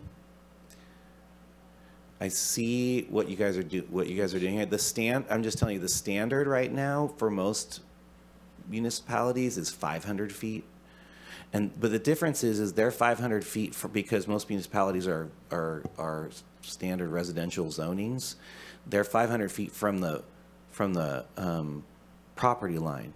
Like Arcata is 500 feet from the property line. And again, this isn't excluding all STRs. It's just saying you just need a special permit if you're going to be within that space. So from my perspective, I would say you make this 600 feet, and then that would cover that basic standard. And again, this is to protect both the neighborhood in these denser zones. In the less dense places, this isn't a big deal. It's like 600 feet, shouldn't be anything. But in the more highly dense neighborhoods, this is to protect the neighborhood from becoming converted. As I live near a neighborhood that's been pretty converted, and it's definitely a significant change. But and the reason I do 600 instead of the 500 is because we're talking about from the radius of the dwelling as opposed to the edge of the property, which is probably more flexible, because in bigger, say there are 5 and 1 acre or whatever, you see what I'm saying? Like it makes more sense. So those are the changes that I would propose, and I'm just kind of wondering if you have any comments on those, or if you think they are outrageous, or. They're not outrageous. I mean, we did put the numbers in there for discussion purposes. Obviously, we're trying to find a balance to address something that right now is a little beyond what was intended. Or maybe way beyond what was intended. Even 600 feet in the case of the neighborhood concentration is far more workable than the 10 houses as the crow flies. I mean, that probably sounded good when somebody thought of it, but in practicality, it's not good. 600 feet, pretty, you know, yeah, that works. And I just have a question in terms of folks coming in for special permits versus just the discretionaries. Mhm. What are you finding in terms of like how much more of a burden has that been, or have you seen, or? So a lot of the folks that do short-term rentals, and to be quite honest, similar to the cannabis community, are not used to filing land use permits. And so they struggle a little bit. One of the things that we have changed is that we now require a pre-application where they submit their information before they actually submit an application. And then we give them feedback in terms of A, whether it can be done, B, what information they have and what information is missing. And so we have found that when the information actually comes in, the process goes far smoother because the application is complete. But it's taken a little bit of adjustment. Appreciate that. Those are my comments and requests from this board to consider those changes, and that's where I'm at. Thanks. Thank you. I have a comment as well. I know Supervisor Arroyo's hand's up, but I want to ask you to go back to the slide with 0 to 5 acres and around there. So can I first of all clarify that these changes have come out of situations that were recognized during the application process? That is correct. Okay, so I wanted to recognize that in certain areas, I'm going to reference to Carlotta, Hydesville area, and some subdivisions in the southern Humboldt area where the zoning is still ag, but they are 5 acres, 5 acre minimums on those. Especially in Carlotta, Hydesville area, the surrounding area, while it is classified ag, is all residential, almost all residential. And I know specifically that this came from a couple applications out of the Carlotta, Hydesville area. And so the special permit is, what, $2,500? Correct. And for a process where there are many, many 5 acre parcels and they qualify, I don't know why those applicants would have to pay $2,500. And I am not okay with the language 0 to 10 acres. And so I would like this board to consider the climate of what we are talking about and the areas that we are talking about, recognizing that we still have a cap. Is that correct, Director Ford? In those areas? Yeah, those Yeah, we areas do. would be covered by the cap. Yeah, they would, right? Yeah. Soham would not. No, but Carlotta, Hydesville would, where those, that area is still zoned ag, but has many, many, many residential homes on it. And I don't feel okay about charging someone $2,500 when there isn't an issue around that short-term rental. It qualifies in every other way, but let's do a special permit and charge you $2,500. I'm not okay with that. So I would like the board to consider that when we're talking about this. And then I'm going to go to Supervisor Arroyo, who has her hand raised.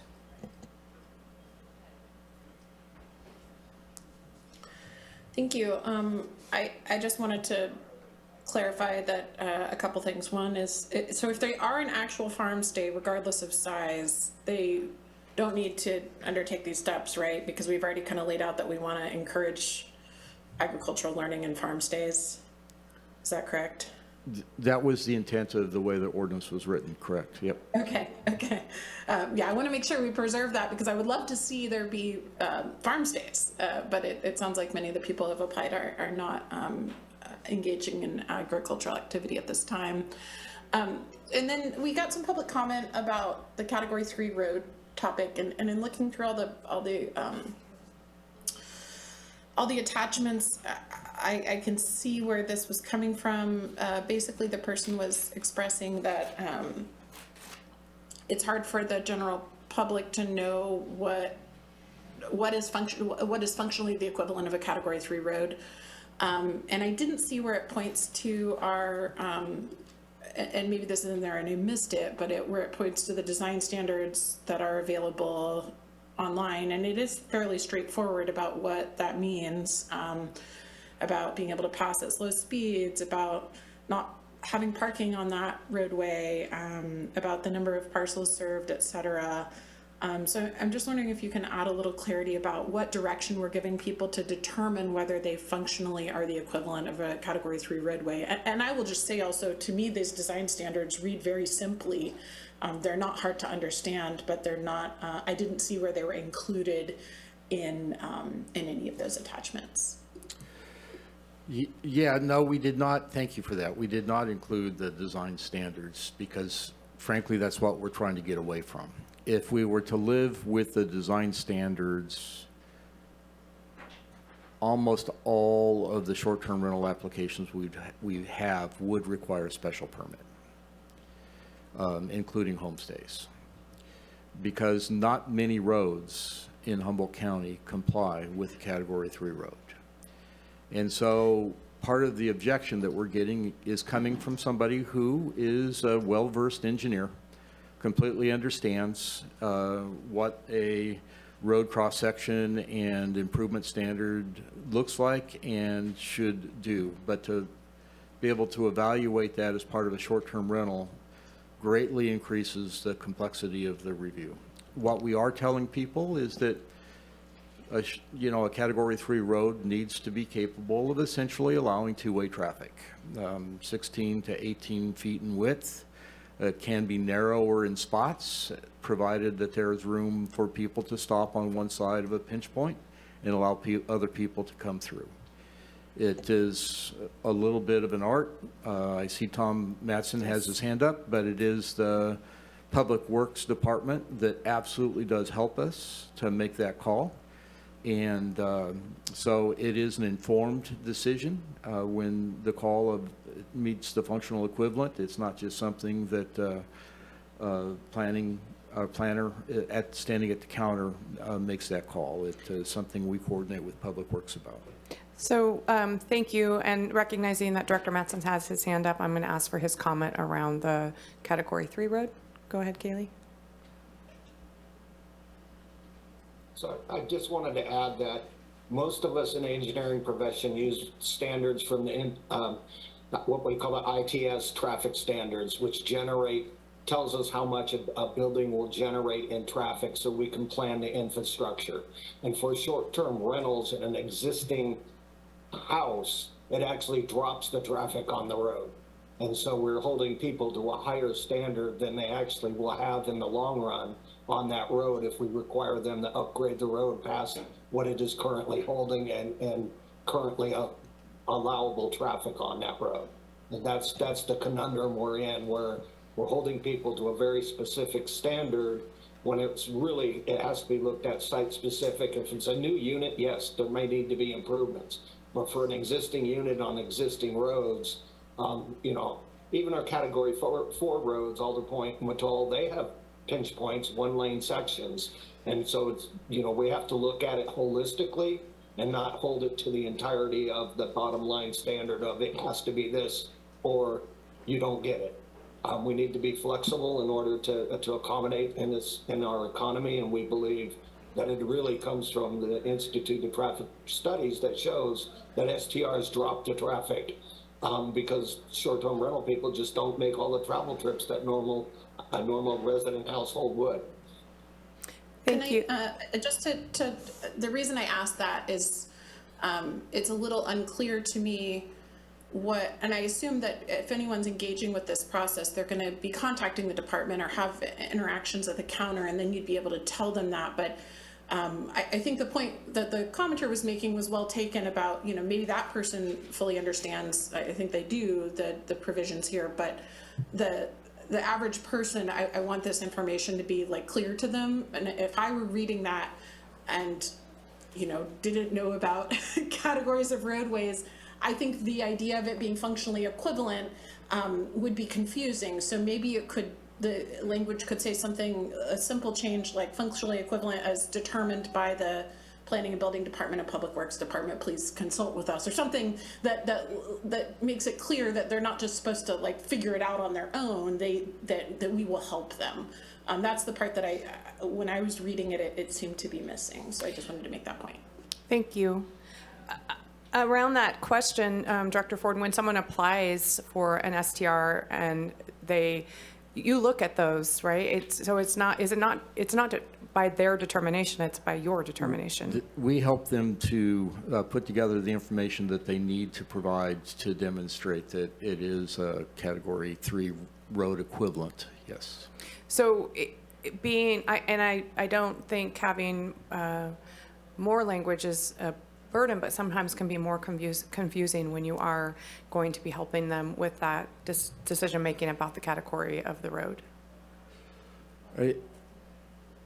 Sometimes language does get more confusing, although sometimes just putting people on notice that they should be consulting with the county to understand what that is, because it's not well defined. Okay. Could be helpful. Okay, I am going to bring it back to the board. I have some additional questions, but I'm going to ask my board members. No, it's Supervisor Bohn. Well, I know we always use short-term rentals, and I know they have to be regulated to a certain extent, but we use it to solve our housing crisis. And it's funny, I called a couple people that have numerous rental units. By numerous, I mean quite a few. And their vacancy rate is twice as much as usual. It is twice as much as usual. You go, and they don't operate on Zillow, I asked. Zillow has 156 rentals listed, and I don't think most people use Zillow. There's a lot of housing available. I've got 2 houses on my street that are available. So, that are empty, and have been empty for quite a while and are being advertised. So, there's quite a few houses. There's not quite a bit of low-income or underwritten housing, because we've been fighting housing out in, I'll bring it back up, out in Cutton, 300 and some odd housing units, and now it's down to 125 housing units, and we've added 175 work course housing units, and we're still a long ways away from getting anywhere near that. So we do a pretty good job of shooting ourselves in the foot and over-regulating everything. A lot of these short-term rentals that are coming through now are people that didn't know they were going to have short-term rentals, but they've had the availability of maybe getting a house through a inheritance or something like that, but they don't want to get rid of their other house because it has value to them that they want to have later on, so they want to go to short-term rental in these tough economic times. These seem like minor. Would you consider these minor changes, John? Yes. But we'll spend a couple hours nitpicking the hell out of minor changes to provide income for people in a time where income's pretty stiff right now. I keep hearing, if we're having tough times, the people are having tough times. But we will over-regulate this. I know it's California to a certain extent, but I just saw the governor's going to drop most of CEQA and a lot of the environmental in Los Angeles because houses need to be built, because there's a crisis. Well, we have a housing crisis here, so maybe some of these regulatory issues. Just talked to a guy in Idaho, just built 12 houses, bought the lot less than 13 months ago, and he's got 4 houses built, and the other 9 are sold and working through to be built. So there's a lot we could do without holding things up to make things work. And short-term rentals, I think the idea of the 300 feet, even the 500 feet, so a neighborhood doesn't get ruined and everything else. Farm stays, I think that was one of the first things I talked to John about when he got here. I know I've been on it for 10 years because I have a lot of guys that they had workforce housing on their dairies. But then that got so regulatory, they couldn't let people live on their dairies, because if they lived on the dairy and came outside and moved a water hose, they had to pay them. And it got to be, it wasn't that way in the past. But now, so now they're doing farm stays. And there's a couple out there, and John and I have been to a couple, that they get a basket of our dairy products. They've had people I've got one that's had people from 11 different countries come stay specifically at their dairy. 8 of them were dairymen from other countries seeing how they wanted to operate. So we can, I don't have too many problems with this. The 300 to 500 feet, if that will save neighborhoods on a certain extent in residential and deep residential neighborhoods, I can see that, because I imagine if it's a residential neighborhood that it's probably already a Category 3 road, so I'm not too worried about that. So hopefully we can move forward, help the people of the county instead of helping our own ideas, and help the people that are actually out there doing this, and hopefully they can keep their properties and make a little bit of money and spend a little money and get a little sales tax, and we'll dig ourselves out of this hole. But again, I'm just 20%. Supervisor Wilson. I think Supervisor Bushnell brings up an interesting question around the fees, and so special permit you're saying is $2,500. What is it without the special permit? How much is that? So what is really the differential? $160 for the administrative permit. Okay, that's a pretty significant amount. Yeah, I appreciate that. And then, I mean, speaking to what we're talking about here, which is if we want to keep the price of housing down, it's important that we're not converting out of housing as much as possible, and we do want to encourage farm stays. Very, very important. Which, I mean, this is actually kind of loosening that up. It's not in terms of farm stays. The requirement for farm stay, right? I mean, the requirement for farm stay. Sorry for interrupting. Yeah, that remains unchanged. Okay. The only thing that this is intended to do is say, we've created some subdivisions out there that have smaller lots that really are not big enough to serve as agricultural property. Mm-hmm. They are housing at this point. Right. But why shouldn't they then be subject to the same regulations as the rest of the STRs? Yep. And that's kind of the premise behind this change. What I'm getting at is the farm stay part about that. What you're saying is you're removing the farm stay requirement. Only on these smaller lots. Right. Basically up to 5 acres. Correct. Can I Okay, that's what I'm clarify hearing. something, Supervisor Wilson? That so what I think Director Ford didn't say is that this ordinance came out of applications where they did not qualify for farm stay. They could not qualify. They could not get an STR applications because they were ag zoned. And so there are a lot of those out there. So the farm stay stays the same, but they don't qualify for that. They don't have chickens. They don't have beef. They don't have whatever would be required for the farm stay. Right. They're not operating as an agricultural. The point is they're zoned agricultural. And so what they're saying is, I don't do agriculture on this agriculturally zoned parcel. Will you allow me this commercial will you allow me to turn into a, basically a small, a 1-unit or 2-unit hotel? And so what it is a conversion of use. It essentially is what we're talking about on these smaller parcels. It's not just, so the entitlement when someone purchased the property was for agriculture. That was the entitlement that was and residential, right? Because we in 2017 principally permitted residential on our agricultural properties, the only county that I know of in the state of California that does that. And now we're going to extend that to commercialize that even to add a commercial use that could be in conflict with agricultural use, which is what its zoning is, and which is in the neighborhood. So this is the concern that I'm trying to get to in this discussion. So could I bring up some please subtle do. nuances? Yeah, I'm happy. I like this, so please do that. So, a lot of times we have a tendency to view the agricultural exclusive and the agricultural general as being equivalent, and they're not treated equivalent. Right. The thing that we did do recently in the general plan and in the zoning is allow now single-family residential as a principally permitted use in the AE. Right. Okay. But AE is not at play in this proposal. Single-family residential has, to my knowledge, has always been a principally permitted use in the AG. Okay. So they're not equivalent. And so they've not been treated equivalently. The AG has kind of been we don't know what to do with this property, so we're going to zone it AG, and then we're going to allow all kinds of things there. I mean, I hate to put it like that, but I can't figure out another rationale that has really gone into how the AG's been treated historically. Yeah. I think I have a proposal that I'd like to offer in terms of a compromise on this that I think might work.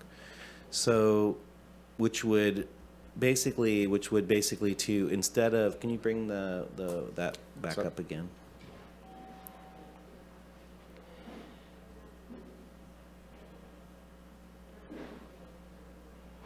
Hey, Eric, can you bring that up, please? Sorry, take your time. We'll get through this.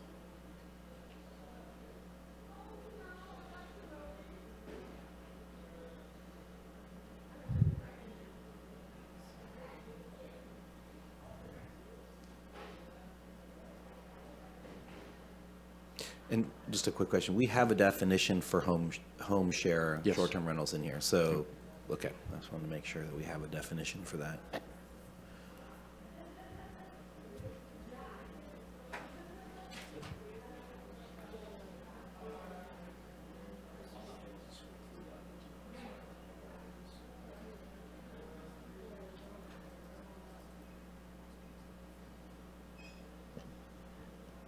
Director Ford, are you able to unplug and replug in your computer?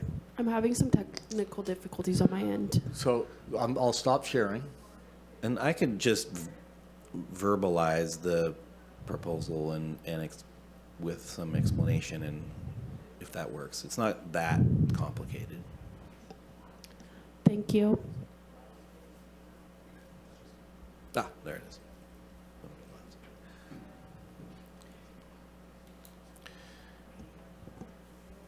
So I would feel a lot more comfortable if the 5 acres threshold in these two amendments were 2.5 acres. I think that would be for me would make me a lot more comfortable. The other thing I would do to expand entitlement would be to add a provision that in this zone on parcels less than 5 acres, home share short-term rentals shall be allowed consistent with these provisions. So no special permit for home share short-term rentals that are less than 5 acres in this. So if it's in the home, it gets the permit that you're talking about, not the special permit, but the discretionary permit, or what are we calling that? Special permit. No. Or the administrative permit. Administrative, excuse me, the administrative. So the administrative permit, so right now, if you're in these zones, it's not even allowed at all unless it's farm stay, which you're right, it's a problem. So what I'm saying is allow for no farm stay requirement, administrative permit for anything less than 5 acres where it's a home share. You see what I'm saying? Yep. So that would really allow people, if they want to have it in their house, it's like they're covered. Like anything less than 5 acres, it's all good. What I'm concerned about is really the building of new structures in these zones. So then, that's it for me in terms of, that's my proposal for that. And then I would add that we could move this up to a 600-foot radius from center of dwelling, since we don't do border of property line. So those are my 2 proposals, and I know that Supervisor Bushnell has some comments on that. Sure. Thank you. And so if the 2.5 acres, the point, first of all, if you're having an ADU on your property, you can't use that as an Airbnb. Is that correct? You can if it was Swap. constructed before the current ADU ordinance. Okay. So once again, in my district, of a lot of those subdivisions being 5 acre minimums throughout the subdivision area, Southern Humboldt and Carlotta Heightsville area, some out in Dinsmore area, then these folks would be the 2.5 acres, they wouldn't qualify because they're 5 acres. And so they would have to be applying for the special permit at that $2,500 cost. And what is the difference, Director Ford, that they would they would notice the surrounding community, it would go to planning commission. Is there a way to do this with the 5 acres without for them having to pay that fee? That is a large fee for what are they getting that's different? They're getting review from other agencies and departments. They're getting public notice. They're getting a public hearing that would probably be at the zoning administrator unless there was huge public controversy. Well, I can say thank you for that, and I'm not going to vote on the 2.5 acres because there's just too many parcels within my district that are the 5 acre minimums. And I don't know if you have that, how many those are with those 5 acre minimums? I woke up thinking that I should have that last night, but I didn't get it this morning. Okay, well, those are my comments. And then my last comment would be on the 600 feet from center dwelling, that would be, so it would largely impact the McKinleyville area? Is that where it would? McKinleyville and Myrtletown, Cutton. And so that would again be the 600, or the special permit fee and the public hearing and all that? Correct. I'm pulling that up again just to try to give you a sense of what that would look like.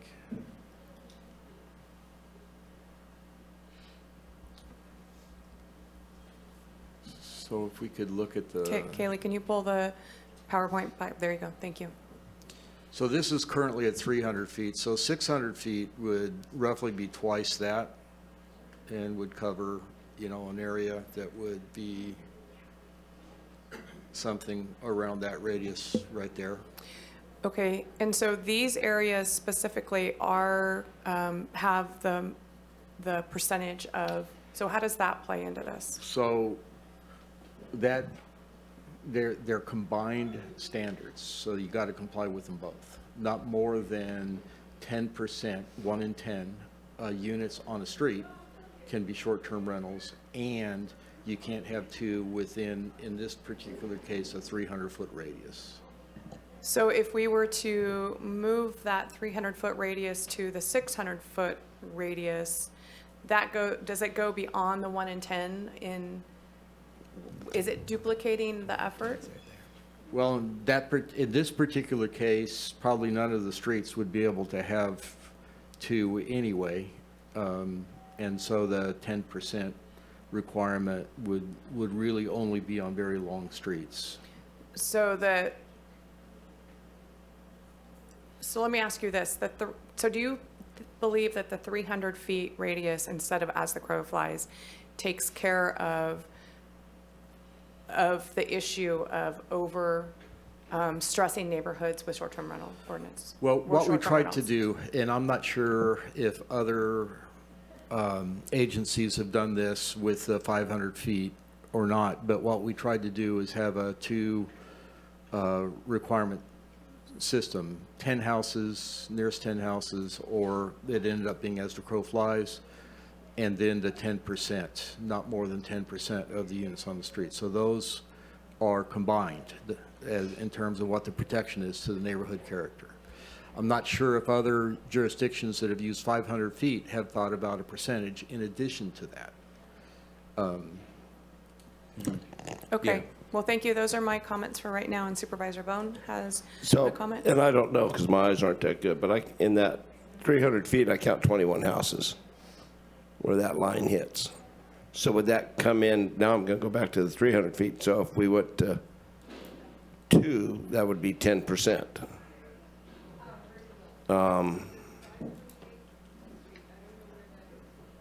So I'm just trying to get through this so we can, I know we have what we want and what we'd like to see and everything else. I really don't have that many desires except for the property owner to be able to do what he wants to do with his property without impacting his neighborhood. And 2 houses out of 20 doesn't seem like an impact. The farm stays don't seem like an impact. So much of this seems like not being impactful. So and as you said, it seems to be fairly minor, but what we try to do is make everything else, and I really appreciate when we started talking about the roads, about how much this sounded like cannabis. We're going to one house, but let's make it into a Measure 4 road. And we did a really good job with cannabis, it looks like, so let's see what we can do with the short-term rentals, I guess. Okay, I think, do you have any comment? Supervisor Madrone? So there's a number of elements in this proposed set of changes. Mostly what we've been talking about is this issue of ag land.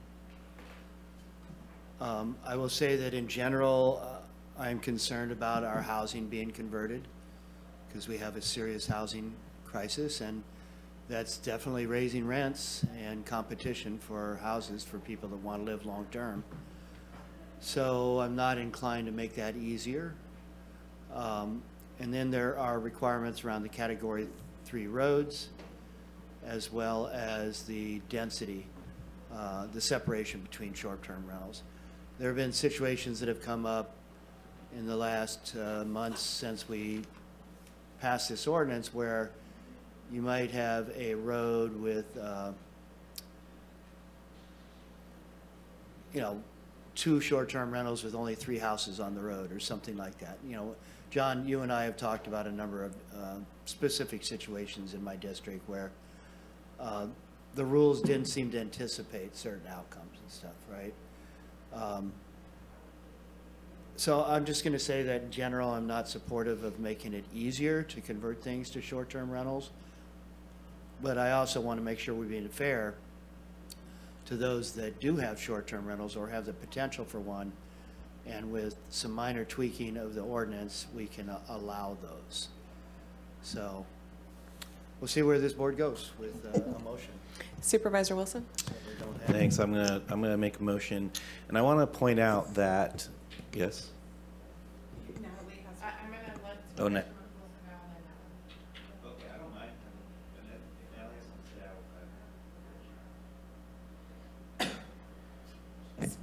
Program. Supervisor Arroyo. Thank you. I'm interested to hear the motion.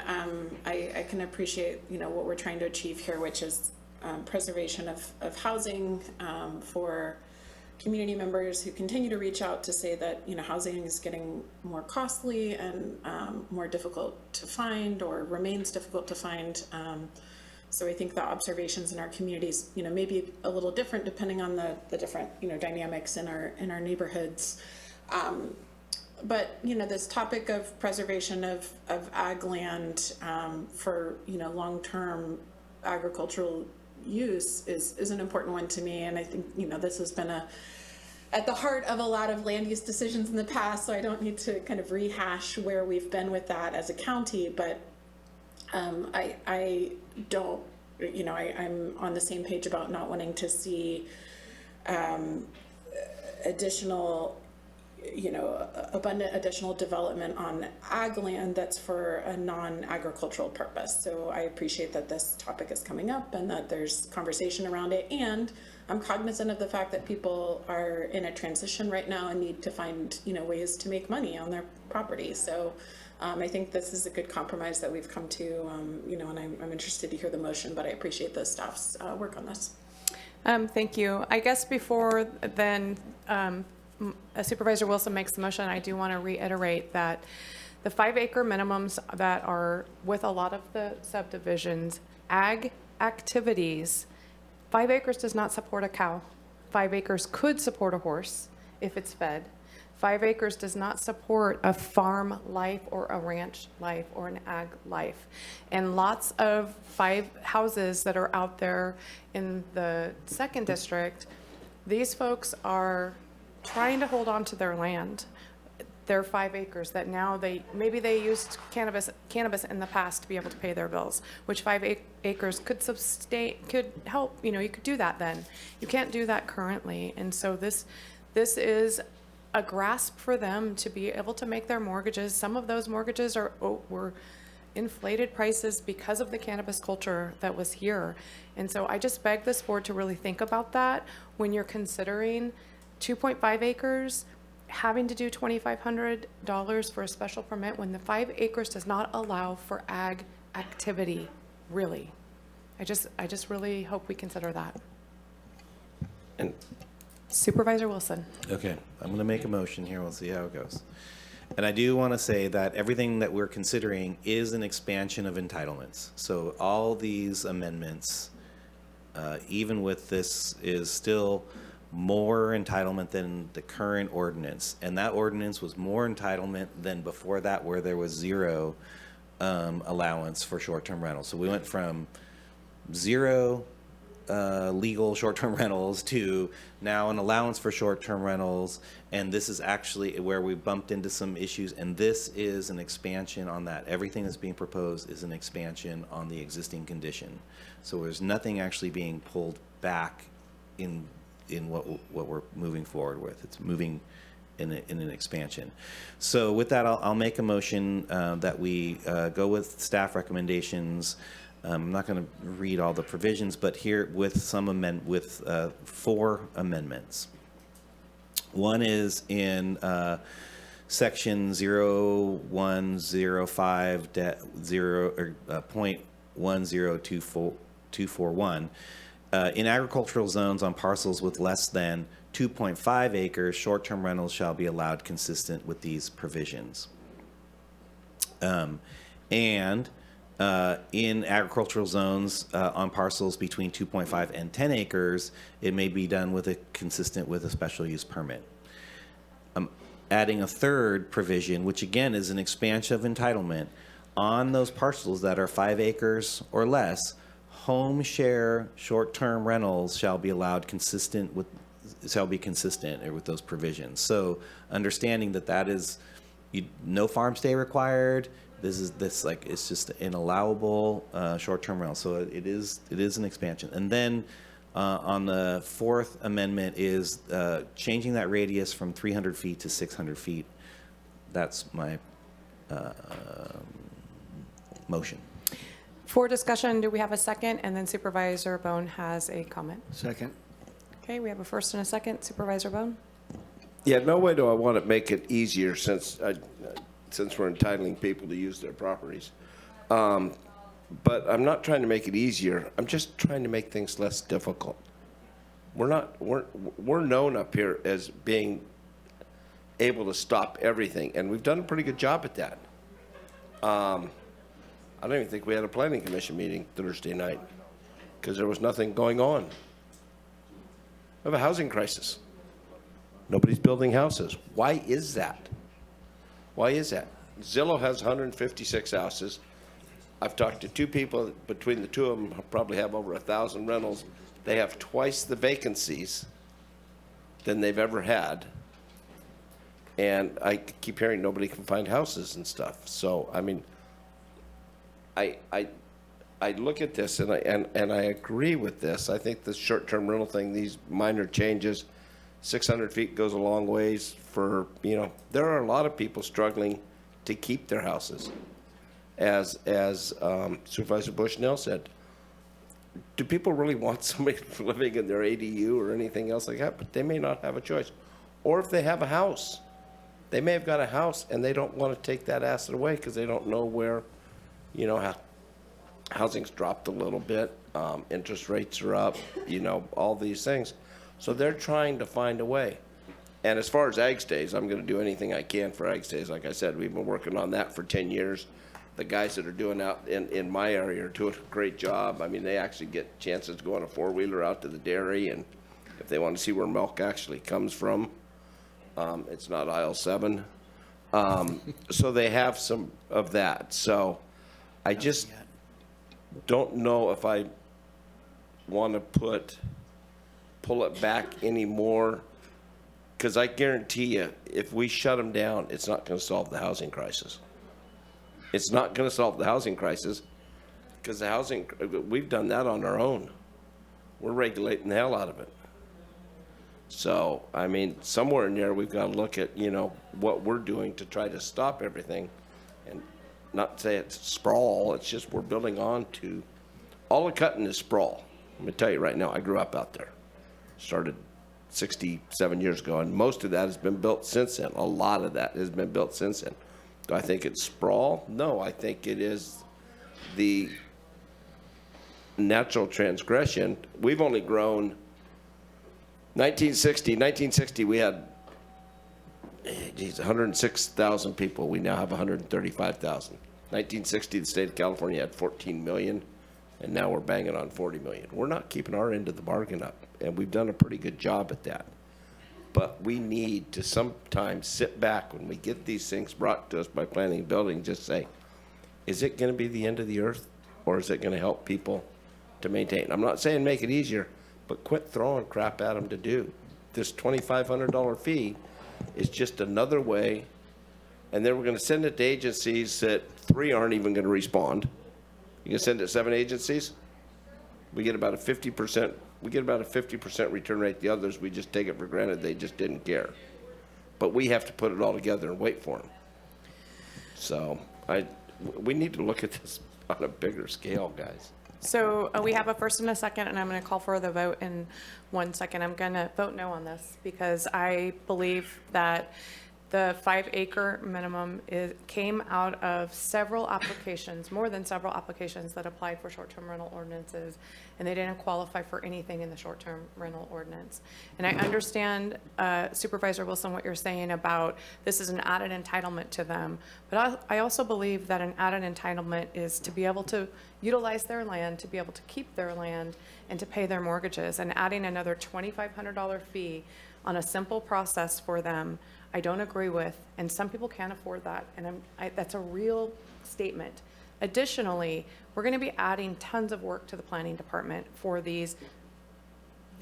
that, and yes, the $2,500 fee goes to pay for that, but with staff down, it's going to slow the time of these applications coming through, and I believe that our planning department is pretty busy and doesn't have a lot of extra time or staff, and so I'm going to be voting no on this. I don't agree with the adding the extra fee for the 5 acres when I wish that you would be able to go and see these areas that that Director Ford is talking about, because that property is not useful for any. They don't have trees. A cow needs 25 acres to sustain itself, not 5, unless they're feeding it, which is another cost, and it's just not sustainable as a farm stay. And so they're trying to salvage their land and pay their mortgage, and now we're going to add another fee. So that's just my statement. Kaylee, please call for the vote. Supervisor Madrone? Yes. Supervisor Arroyo? Yes. Supervisor Bohn? No. Chair Bushnell? No. Supervisor Wilson? Yes. Motion carries 3-2. Thank you. The next item is going to be revocation of 22 permits. However, we're going to take a 10-minute break and come back to that. So we will be back at 11, whatever 10 minutes is from now, 11:18.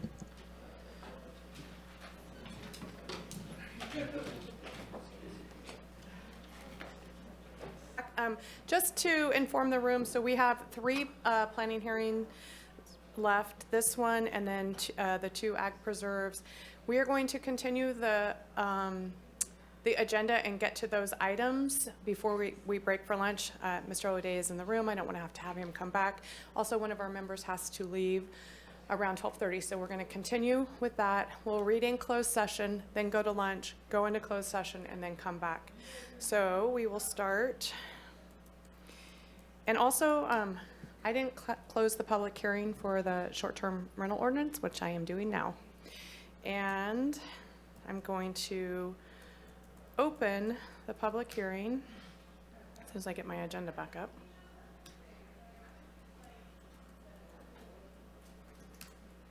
Okay, so we are moving on to, I'm going to open the public hearing for revocation of 22 permits due to unpaid Measure S tax and planning fees. And now we will go to staff for a staff report. Director Ford. Thank you, Chair Bushnell, members of the Board of Supervisors, John Ford and Cliff Johnson with the Planning and Building Department to present the department's request to revoke 22 cannabis permits. And this really goes back to Board of Supervisors direction in October of 2023, where the board gave cannabis applicants, permit holders, the opportunity to come into compliance with their Measure S taxes and payment on their invoices to the Planning and Building Department. What that process allowed was that they could pay their invoices by March 31st of 2024 and enter into a payment plan to pay off their taxes. The payment plan was to be entered into by March 31st, 2024, with the understanding that the taxes would be paid by March 31st, 2025. So what this group of permit holders represents are permit holders who did not enter into a payment plan. They did not pay taxes. They owe the Planning and Building Department for processing their permits. Within this group, there are 21 expired state licenses and 1 revoked state licenses. These permit holders have all been suspended since April 20th, 2024. And so I want to just pause here to make a clear distinction. There is a discussion on what to do with people who entered into a payment plan. That's the March 25th discussion. Because many of them were not able to completely pay off their Measure S tax obligations. This group of 22 did not even put in the effort to enter into a payment plan. So essentially, they have been in violation of the board's direction, county ordinance, the requirements of their permit since March 31st of 2024. We have received contacts from 2 different permit holders. One permit holder involved a new owner that bought the property but did not buy the permit, did not transfer the permit into the new owner's name. So we would advocate consideration of no change to that if the board chooses to revoke these permits. That property owner will be unaffected by this action. That property owner does not have a cannabis permit. But then there was another permit that applicant applied for new cultivation. The permit was approved, but it was never cultivated because at the time of when the taxes were calculated, we were assessing Measure S taxes based upon the permit.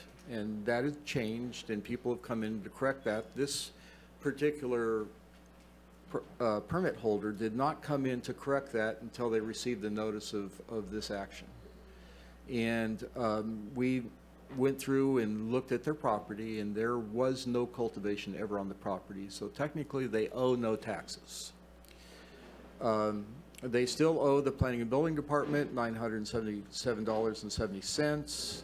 The board report shows that they owed $2,181.60, but they did come in after the suspension and make a partial payment that wasn't reflected in the board report.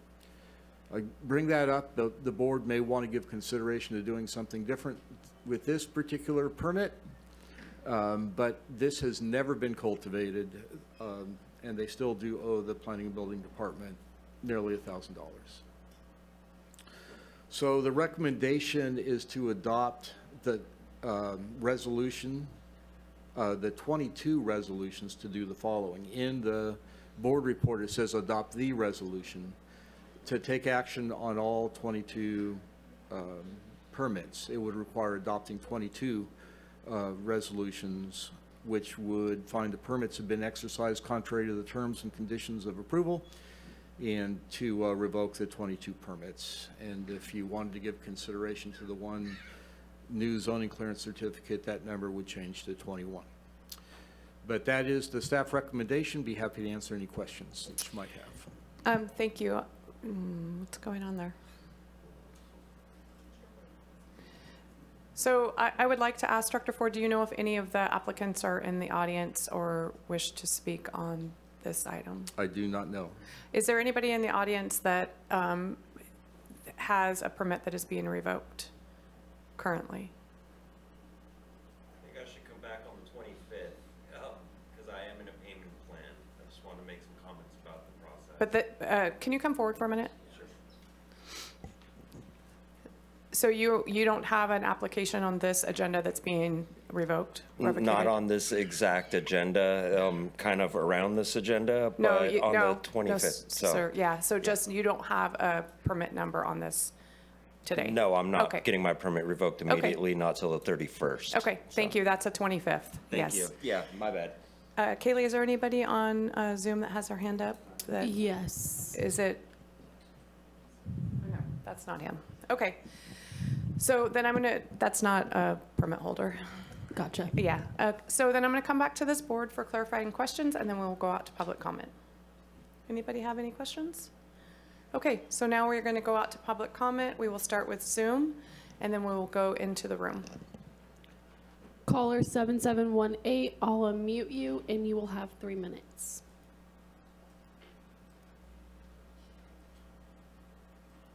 And Sawatsky, I strongly support staff recommendation. If those people had entered into a payment plan and had paid half the amount they owed, then I would say probably at the end of the month, maybe give them another 6 months to pay the rest of it. That's not the circumstance, so please move forward with a staff recommendation. And it's about time. The public's really happy to see this finally being done. And again, there will be quite a few more permits. And again, hopefully they will lower smoothly as this one does. Thank you for the opportunity to speak. That is all on Zoom, Chair. Okay. In the room, public comment, you could come forward. So the discussion for this item is the 22 permits that we're talking about today. Okay, so if I'm not one of those 22 permits, should I not make a comment You right can now? make a public comment about the Measure S taxes on Okay. these, but not straying away from this item.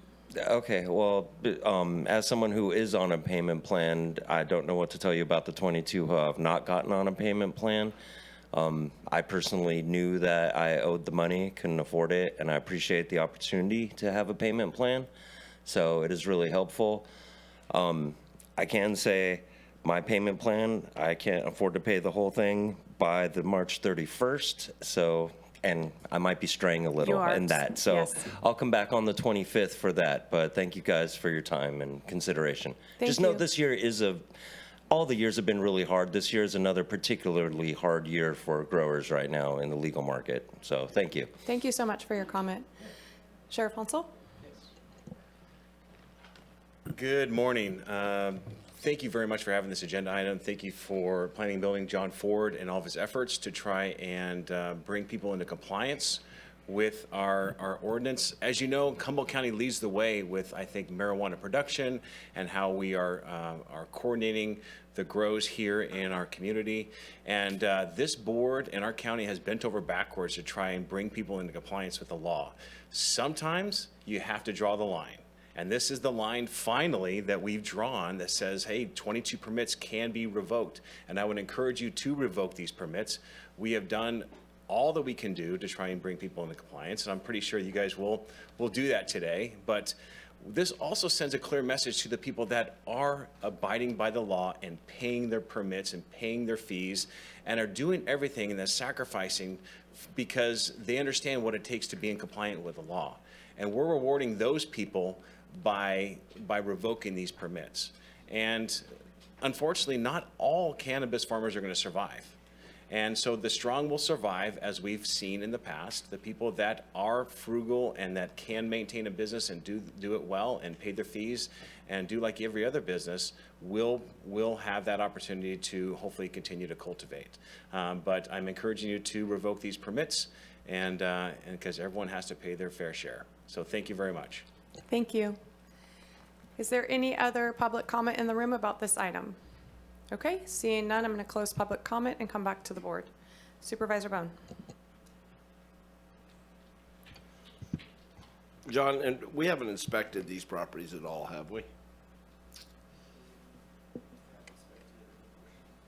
Probably a good portion we've inspected. Are they fallow?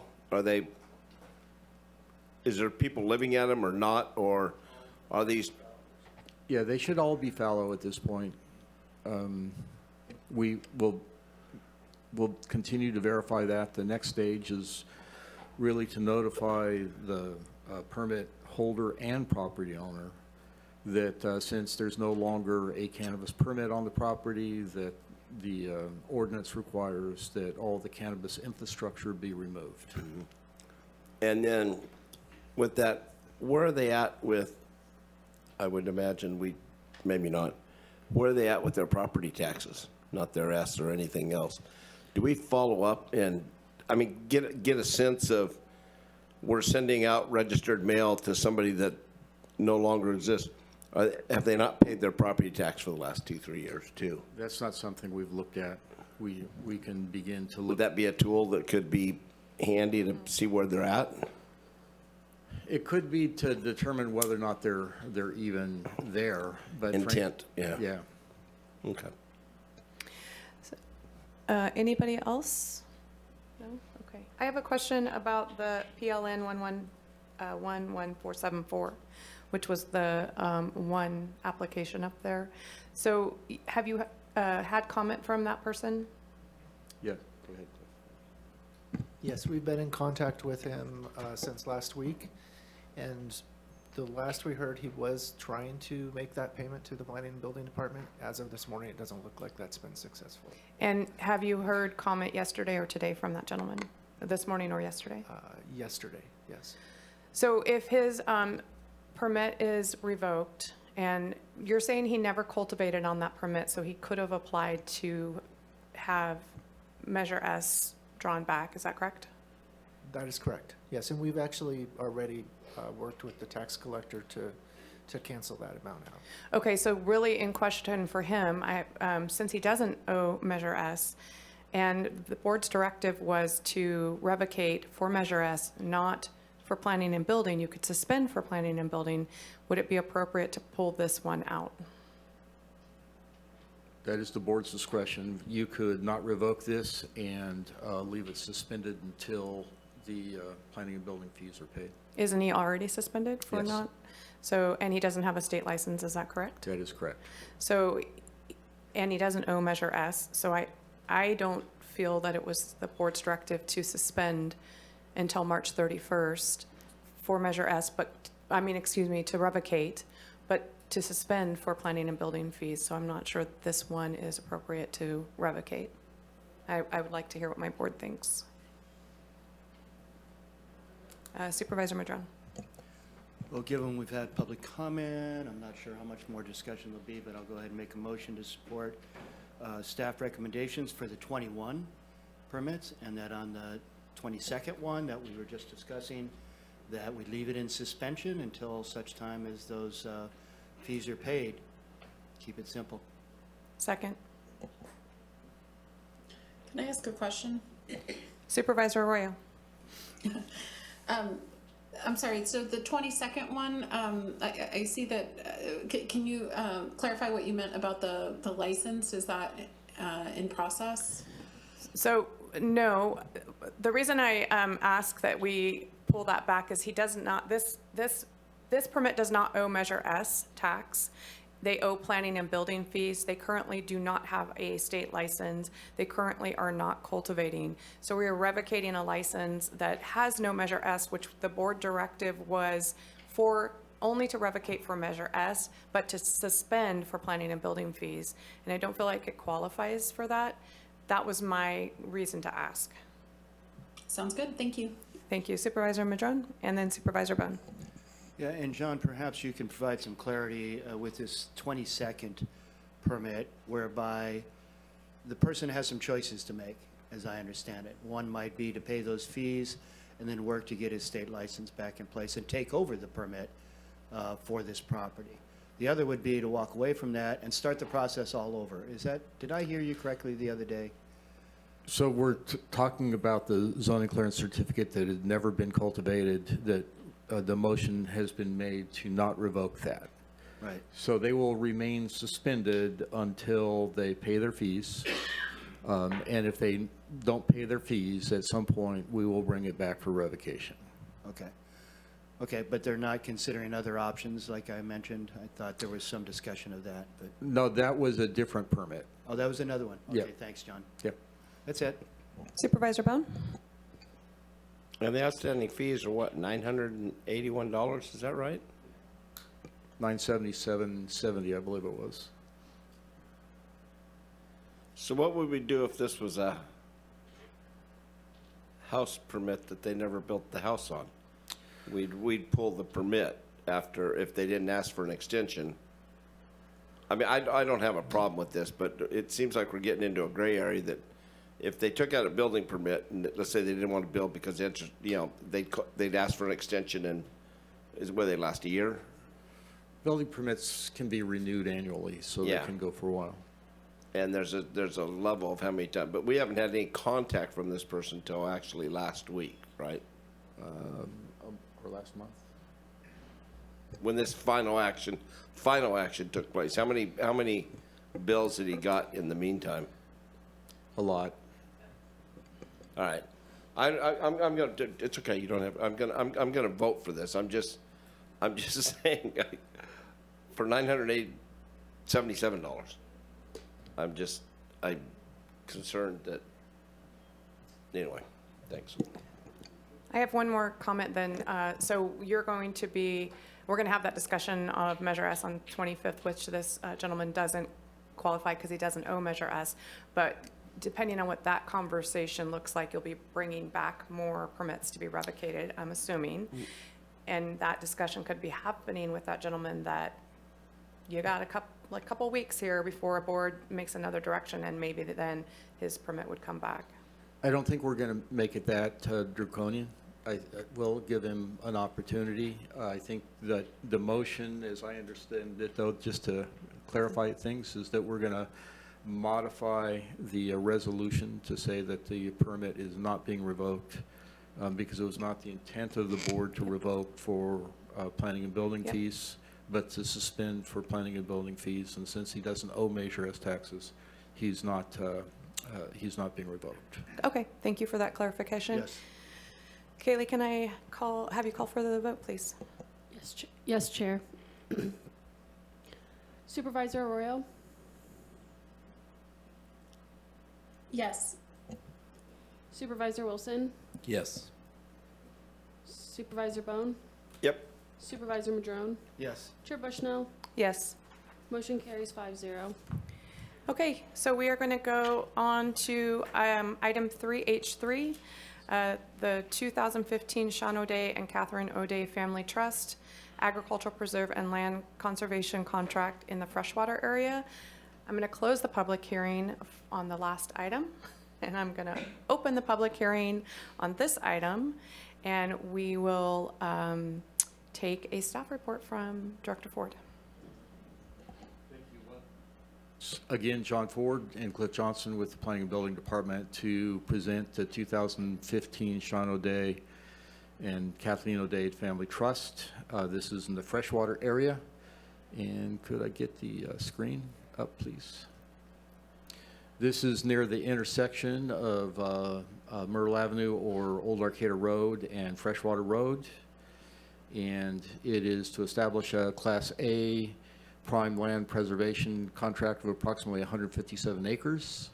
The land is currently used for grazing. The Planning Commission approved merging two parcels into one and recommended the Board of Supervisors approve the contract. So this is the property in its current configuration, and recommend that you find the project exempt from CEQA review, make all the required findings for approval of an ag preserve and land conservation contract, and approve the agricultural preserve and land conservation contract. For this one, we did put a discussion in there about what the tax implications would be. And in this particular case, as I recall, the annual tax on this property is almost $11,000. And it's the discount to the taxes would normally be between 20% and 70%, depending on the productivity of the parcel, given the fact that this really can't be grazed year-round. And so it's a partial year. We're anticipating that it's about a 50% reduction, which takes the tax impact down to about $5,500. Happy to answer any questions that you might have. Okay, thank you. Are there any questions of the board? Supervisor Bohn? And then, was this a very long, I didn't watch it, was this a very long discussion at the planning commission? Because I noticed it was a unanimous decision. I think this was on consent. Okay, even. And then, since I grew up running around that area, shooting ducks when we weren't supposed to, and Gwennup's across the street and everywhere else, and they used to have a big old salmon trap right across the street too. It is underwater a lot, and I noticed the cattle get moved out of there a lot, but this is the edges of it along, you know, all the way down to Felt. Is that Felt down there? But anyway, along Felt and everything else, there won't be any type of, except for an ag building or something like that. You won't see any, you know, residential or anything right along that. So this is kind of like what we love people to do, and Williamson Act is a way we can reward them for that, even though it's, I've always been proud of this county for supporting the Williamson Act, which I think is a step in the right direction, but it's also what a lot of people in this area are striving for. So, thank you. Go out to public comment, and we'll go to Zoom first. There is none, Chair. Okay, public comment in the room. I don't, oh, Sean, do you want to? Okay. You actually have, you're the applicant, so you come forward. You're not restricted to the 3 minutes, though. It won't take me 3 minutes. Okay.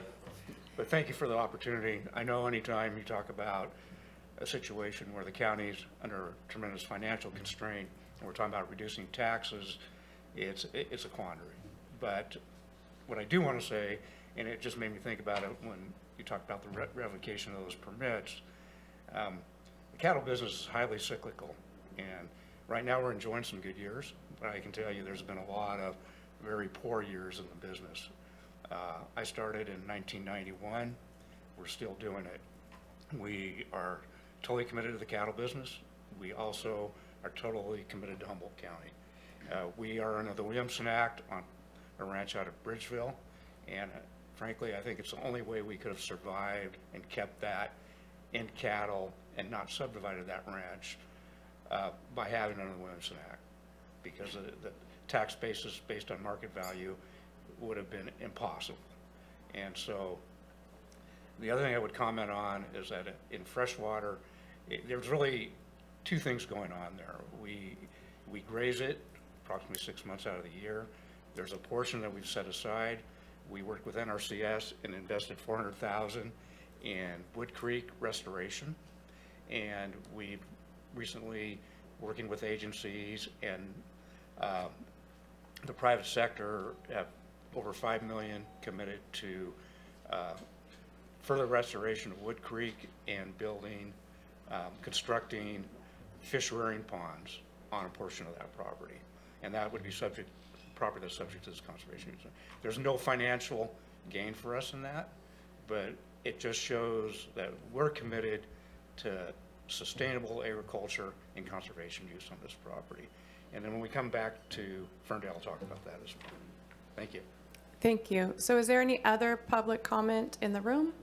Seeing none, I'm going to close the public comment portion, and I'm going to come back to the board for discussion. Supervisor Madrone? Yeah, thank you, Mr. O'Day, for your commitment, your family's commitment. I'm familiar with those projects, and they have been a real boon for the salmon, so thank you for that commitment to being good stewards of the land. And yeah, you know, reducing taxes from $11,000 to $5,000, that's $6,000. That might seem like a lot to people, and it's not even a great gain for yourself, but it is a gain. But in terms of our county budget, the money saved by not subdividing, by not creating a situation that requires us to provide all kinds of services to service an area with housing and or whatever, some of the area could have housing built on it. Some of it's in floodplain.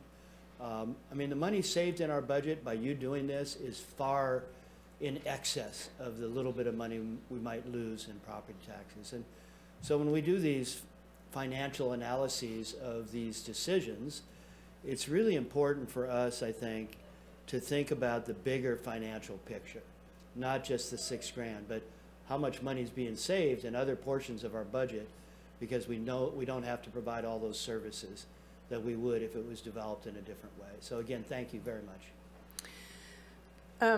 Thank you. I do want to comment that, you know, there is the savings on the tax, but that those are working lands, and you buy product in Humboldt County for your cattle.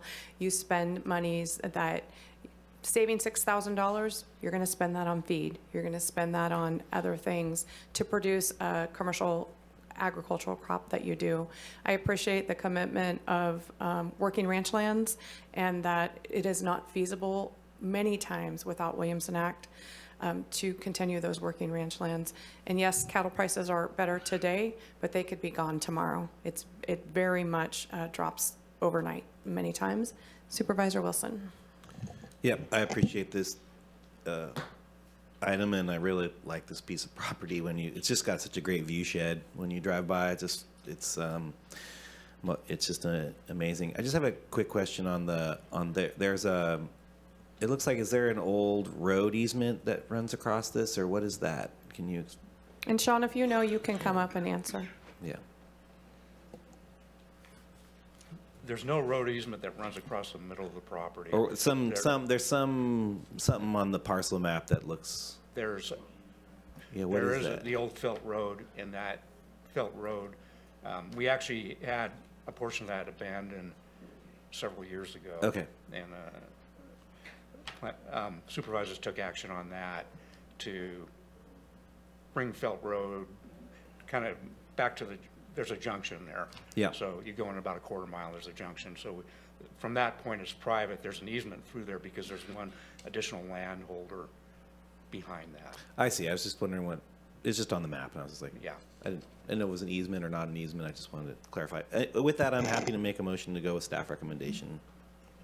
Second. Kaylee, we call for the vote?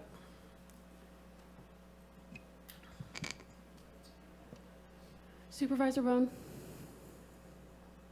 Yes. Supervisor Madrone? Yes. Supervisor Arroyo? Yes. Supervisor Wilson? Yep. Chair Bushnell? Yes. Motion carries 5-0. So I'm going to close that public hearing. I do want to let people know that we are going to be reading closed session into the record prior to breaking for lunch. And so following this item, we will be reading the closed session item in. And if you want to make public comment on the closed session item, you have about 15 minutes to get back here. So with that, I'm going to go to item H4, and I'm going to open the public hearing and ask for a staff recommendation. A staff report. Thank you, Chair Bushnell. Can I just make a motion on this? I mean, it's in the mirrors, the last one. I mean, we can go through everything You we can, did. yes, make a motion. Planning Commission made it a 5-0 vote. I support our Planning Commission and staff's recommendation in this, and make a motion to accept staff's recommendation. I will second. However, we need to go out to public comment. Any public comment? There is none on Zoom. Any public comment in the room? Sean, would you like to say anything? Once again, you're not constrained to 3 minutes. Quickly, the Ferndale property is irrigated property, and one thing I want to make a comment on is that we've, since acquiring that property 3 years ago, we made a tremendous investment in that. One being a pivot system that irrigates 145 acres, significantly reducing both water usage and energy usage, which I think is a benefit. But also, we're taxed on that separately. It is personal property tax. We also constructed $90,000 worth of corrals, much of it under roof, which also improves water quality situation. And so I just want to make a comment on that. So we've added a lot of investment in that, and we're taxed on that investment as well. And I just wanted to make that clear. Thank you. Thank you. So we have a motion and a second, and we've done public comment. I'm going to close the public comment. I'm going to bring it back to staff. Any comments from? No. Okay, and then back to the board. Any comments from the board? Seeing none, Kaylee, I'll ask for the motion or the votes, please. Supervisor Wilson, Yes. Supervisor Arroyo, Yes. Supervisor Bohn, Yep. Chair Bushnell, Yes. Supervisor Madrone. Yes. Motion carries 5-0. Okay, thank you. I will close the public hearing. So congratulations, Sean. Could I ask Sean a quick question? Yeah, Sean, Supervisor Madrone would like to ask you a question. Could you come forward? So Sean, again, I very much appreciate your family's investment in these properties. I'm just curious what you think. If, I'm sure there are other properties that probably could also use some investment in pivot systems, corral systems, water quality issues around, the manure and things like that. And there's been great strides made out there in the Ferndale Valley over the last 20, 30 years. Started by John Vovoda and many others that got the Resource Conservation District up and running. So I applaud all those efforts. I'm just curious, if you were able to not be taxed on those as property improvements, in your case, it might not have made the difference because you decided to make that investment. Do you think there are other landowners, if that kind of a system of incentive was in place? We're asking you to do these things to save water, save soil, save the water quality. Well, if you're able to write those things off from your income and or have it just simply not be taxed as a property improvement, is that something you think that might encourage other landowners? So I'm going to have to stop you. It's off agenda. Okay, yeah. I'm sorry. Yeah, I'm sorry. Yeah, So- I'll talk with you. So what I'm going to say is, I'm sorry, it's not on our agenda, and so I would encourage Supervisor Madrone to connect with you after. That'd That'd be Yeah, great. that- Thank you. thank you. Thank you so Thank you much. for everything. Yes. Chair's correct. Sorry. No, you're right. Okay, so that brings us to our last item. So I want to clarify that we are going to be reading closed session into the record. We are going to be taking a half-an-hour lunch, going into closed session, then coming back to report out. So at this time, could we have County Council read closed session into to the record? Thank you, Chair Bushnell. It is the intention of the board to meet in closed session pursuant to California Government Code Section 54957.6 in order to review the county's position and instruct its designated labor negotiators. Okay, I will open public comment, and we're going to go public comment on the Zoom first. Thank you, Chair. Caller 7718, I will unmute you, and you have 3 minutes.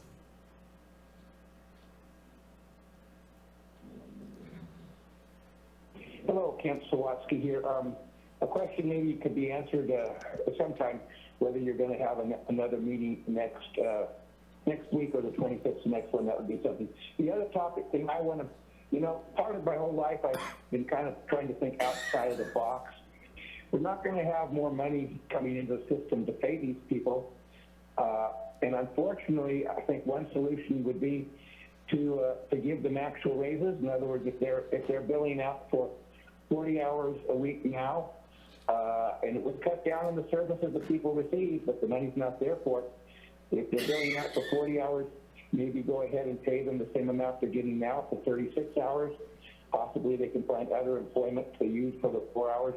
Some kind of a ratio there if it's no additional cost and they're still spending the same amount of money, but we're just cutting back on services. I think that's one of the few ways to fix this problem. That's just a thought for spaghetti, see if any of it sticks. So I do feel sorry for these people. I realize you don't have the money to pay them more money than they're getting now, but maybe we can cut back their hours. So that's a suggestion. Thank you, opportunity to speak. Thank you. Any other? That is all, Chair. Okay, so I'm going to go to public comment in the room. Please come forward. Hi there. You can pull that mic. Yep, there you go. Hi, thank you for giving me timely notice to come back and speak. My name is Jamie Bolton. I'm an eligibility specialist with the DHHS Social Services Branch. I've worked this job for the county for 13 years. I stand before you as a proud member of the AFSCME unit, and this statement is my opinion. I'm here today to talk about an issue that is of utmost importance to me, my colleagues, and our ability to continue providing the essential services that our community needs, and that's fair compensation. I must express my deep disappointment with the bargaining process that we've experienced over the past months. At first, the county offered us minimal crumbs. After we made counterproposals, the county didn't just reject them, they took away even those crumbs. The county originally offered us a Me Too agreement, but that offer was rescinded. And to be honest, this feels like a betrayal, especially after the extraordinary efforts we've made during the pandemic and the work we continue to do every single day to serve the most vulnerable members of our community. Our department has been operating under extreme strain for years now. During the COVID-19 pandemic, staffing dropped to as low as 30%. And while we are slowly rebuilding, we still only at 50 to 70% of the staffing we need to operate, with many of my colleagues out on stress-induced medical leave due to burnout and newly hired staff quitting because the pay is not equitable for the responsibilities of the job. But despite these challenges, the issue of compensation remains the most pressing. Without fair pay, we will continue to lose dedicated workers and the department will struggle to attract and retain talent. If you want to improve our staffing levels and the quality of services we provide, fair compensation is where it must start. So I ask the board to consider these points. Fair compensation. The rescinded Me Too agreement must be honored. Give us a fair raise. Many of us are tragically underpaid and we are finding it increasingly difficult to make ends meet. As inflation rises and our pay stagnates, the gap grows wider between what we deserve and what we are given. We are asking to be treated fairly. This includes ensuring our pay reflects the critical role we play in supporting the community. Investment in our workforce. If we are to continue to provide the critical services that our community depends on, we need fair compensation to keep our workforce strong. Without it, we risk losing more experienced and dedicated employees, and the service to the public will continue to suffer. Equity across the workforce. If the county claims to be too financially strained to provide DHH social services workers with a raise we deserve, then it is simply unjust for other county employees to receive raises. It is unfair to reward some while leaving frontline workers who continue to carry the burden of the most demanding high-stress work behind. Our work is just as vital and we deserve to be recognized and treated with the same respect as others.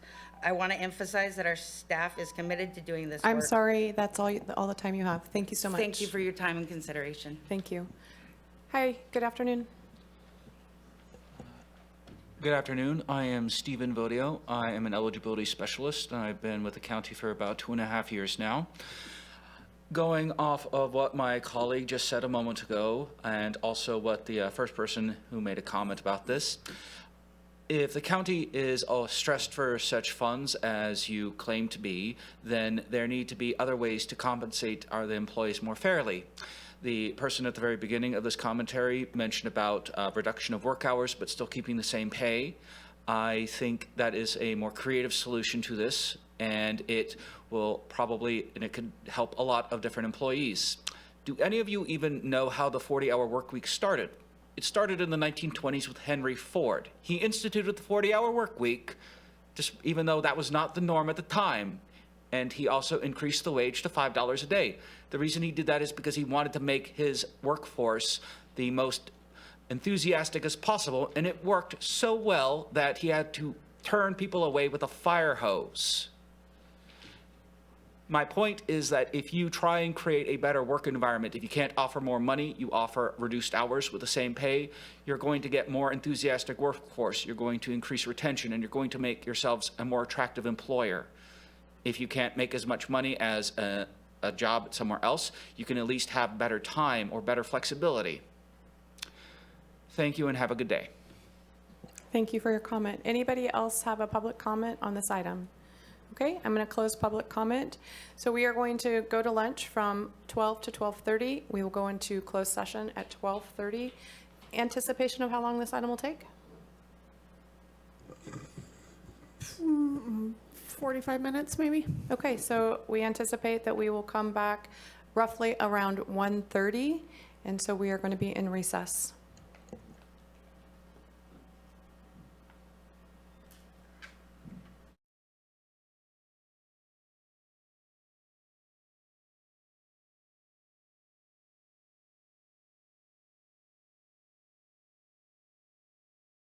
County Council, is there any reportable item?